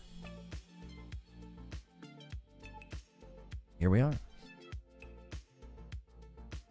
A stream having Hilly complete one game in the backlog, at which point reinstall. Yeah, maybe we let him out of jail by, like, he has to complete a really bad game. He has to show proof that, like, he beat Gollum. You know my last message in Discord? His next birthday, he has to beat the number to be able to reinstall it. Yeah. That means he has to wait a whole year and not play it. I want to give Hilly a way out of jail eventually. We'll figure it out. You know, make him wait like a month or something. Don't know if that's to Brad Pitt and Troy. I think you could just say everyone, right? I think that's an everyone thing, isn't it? Come on. Everybody. I'm not alone in that. Get out of here. That's ridiculous. To act like I'm weird for that. Delay in shipping. We're encountering a delay in shipping of your order. We'll send confirmation as soon as it ships. Yeah, I'll say there's a delay in shipping. You've told me that it's coming 3 days in a row. It's been coming. It's coming today. Now they're like, oh, there's a delay. Oh yeah. No crap, Sherlock. Not Frostpunk. I lose bad at that. I use Seinfeld references every day, and half the people don't get it. What does it say about Rockstar's CSEC team if an 18-year-old with a Fire Stick and a phone could hack in? I don't know. That was peak Pitt. I don't think we've seen the peak of Brad Pitt yet. I mean, maybe his physical body. I mean, that was. I don't think he wants to do that ever again. That was pretty demanding. He beefed up. He gained a lot of weight of muscle for that movie. I think he's talked about that in interviews. Achilles has never been better. Okay, I owe you guys a bunch of members. I'm going to gift them in this stream that we're about to go to, okay? So I owe you 20 every 100. So I owe you 105, all right? So I'm going to drop some 50 bombs over there, all right? So this premiere is going to be a little wild. I need your help when we go over to this premiere, though. I'm going to need you guys to smash that like button because we have delayed going to the premiere, and that's going to kind of hurt it. We have less. Usually we send a ton of people at the premiere, but when we do this sort of wind down that we've done for the last, I would say 30 minutes, we lose a lot of viewers, and that's totally fine. But that means we kind of need to balance it out. So help me out when we go over there. I'm going to go crazy with gifteds. I need y'all to go crazy with likes, okay? We went crazy with likes today. YouTube was having some issues, and we still crushed it. We still had a great day. Let's continue having a great day. I'm going to put a link in chat for this Fallout 76 video. So Fallout 76 in 2024, they've got some big plans, all right? Click the link in chat. I'm also going to redirect you. Make sure you push like on this video before we leave, too. Make sure YouTube's not acting weird. Make sure your thumbs up is checked. Try to get 400 likes. Go crazy on the like button over there. I'll see you guys over there. If redirect doesn't work, it'll be the featured video on the channel. So let's go over there and get some members gifted, have a good time, and see what's going on with Fallout 76 in 2024.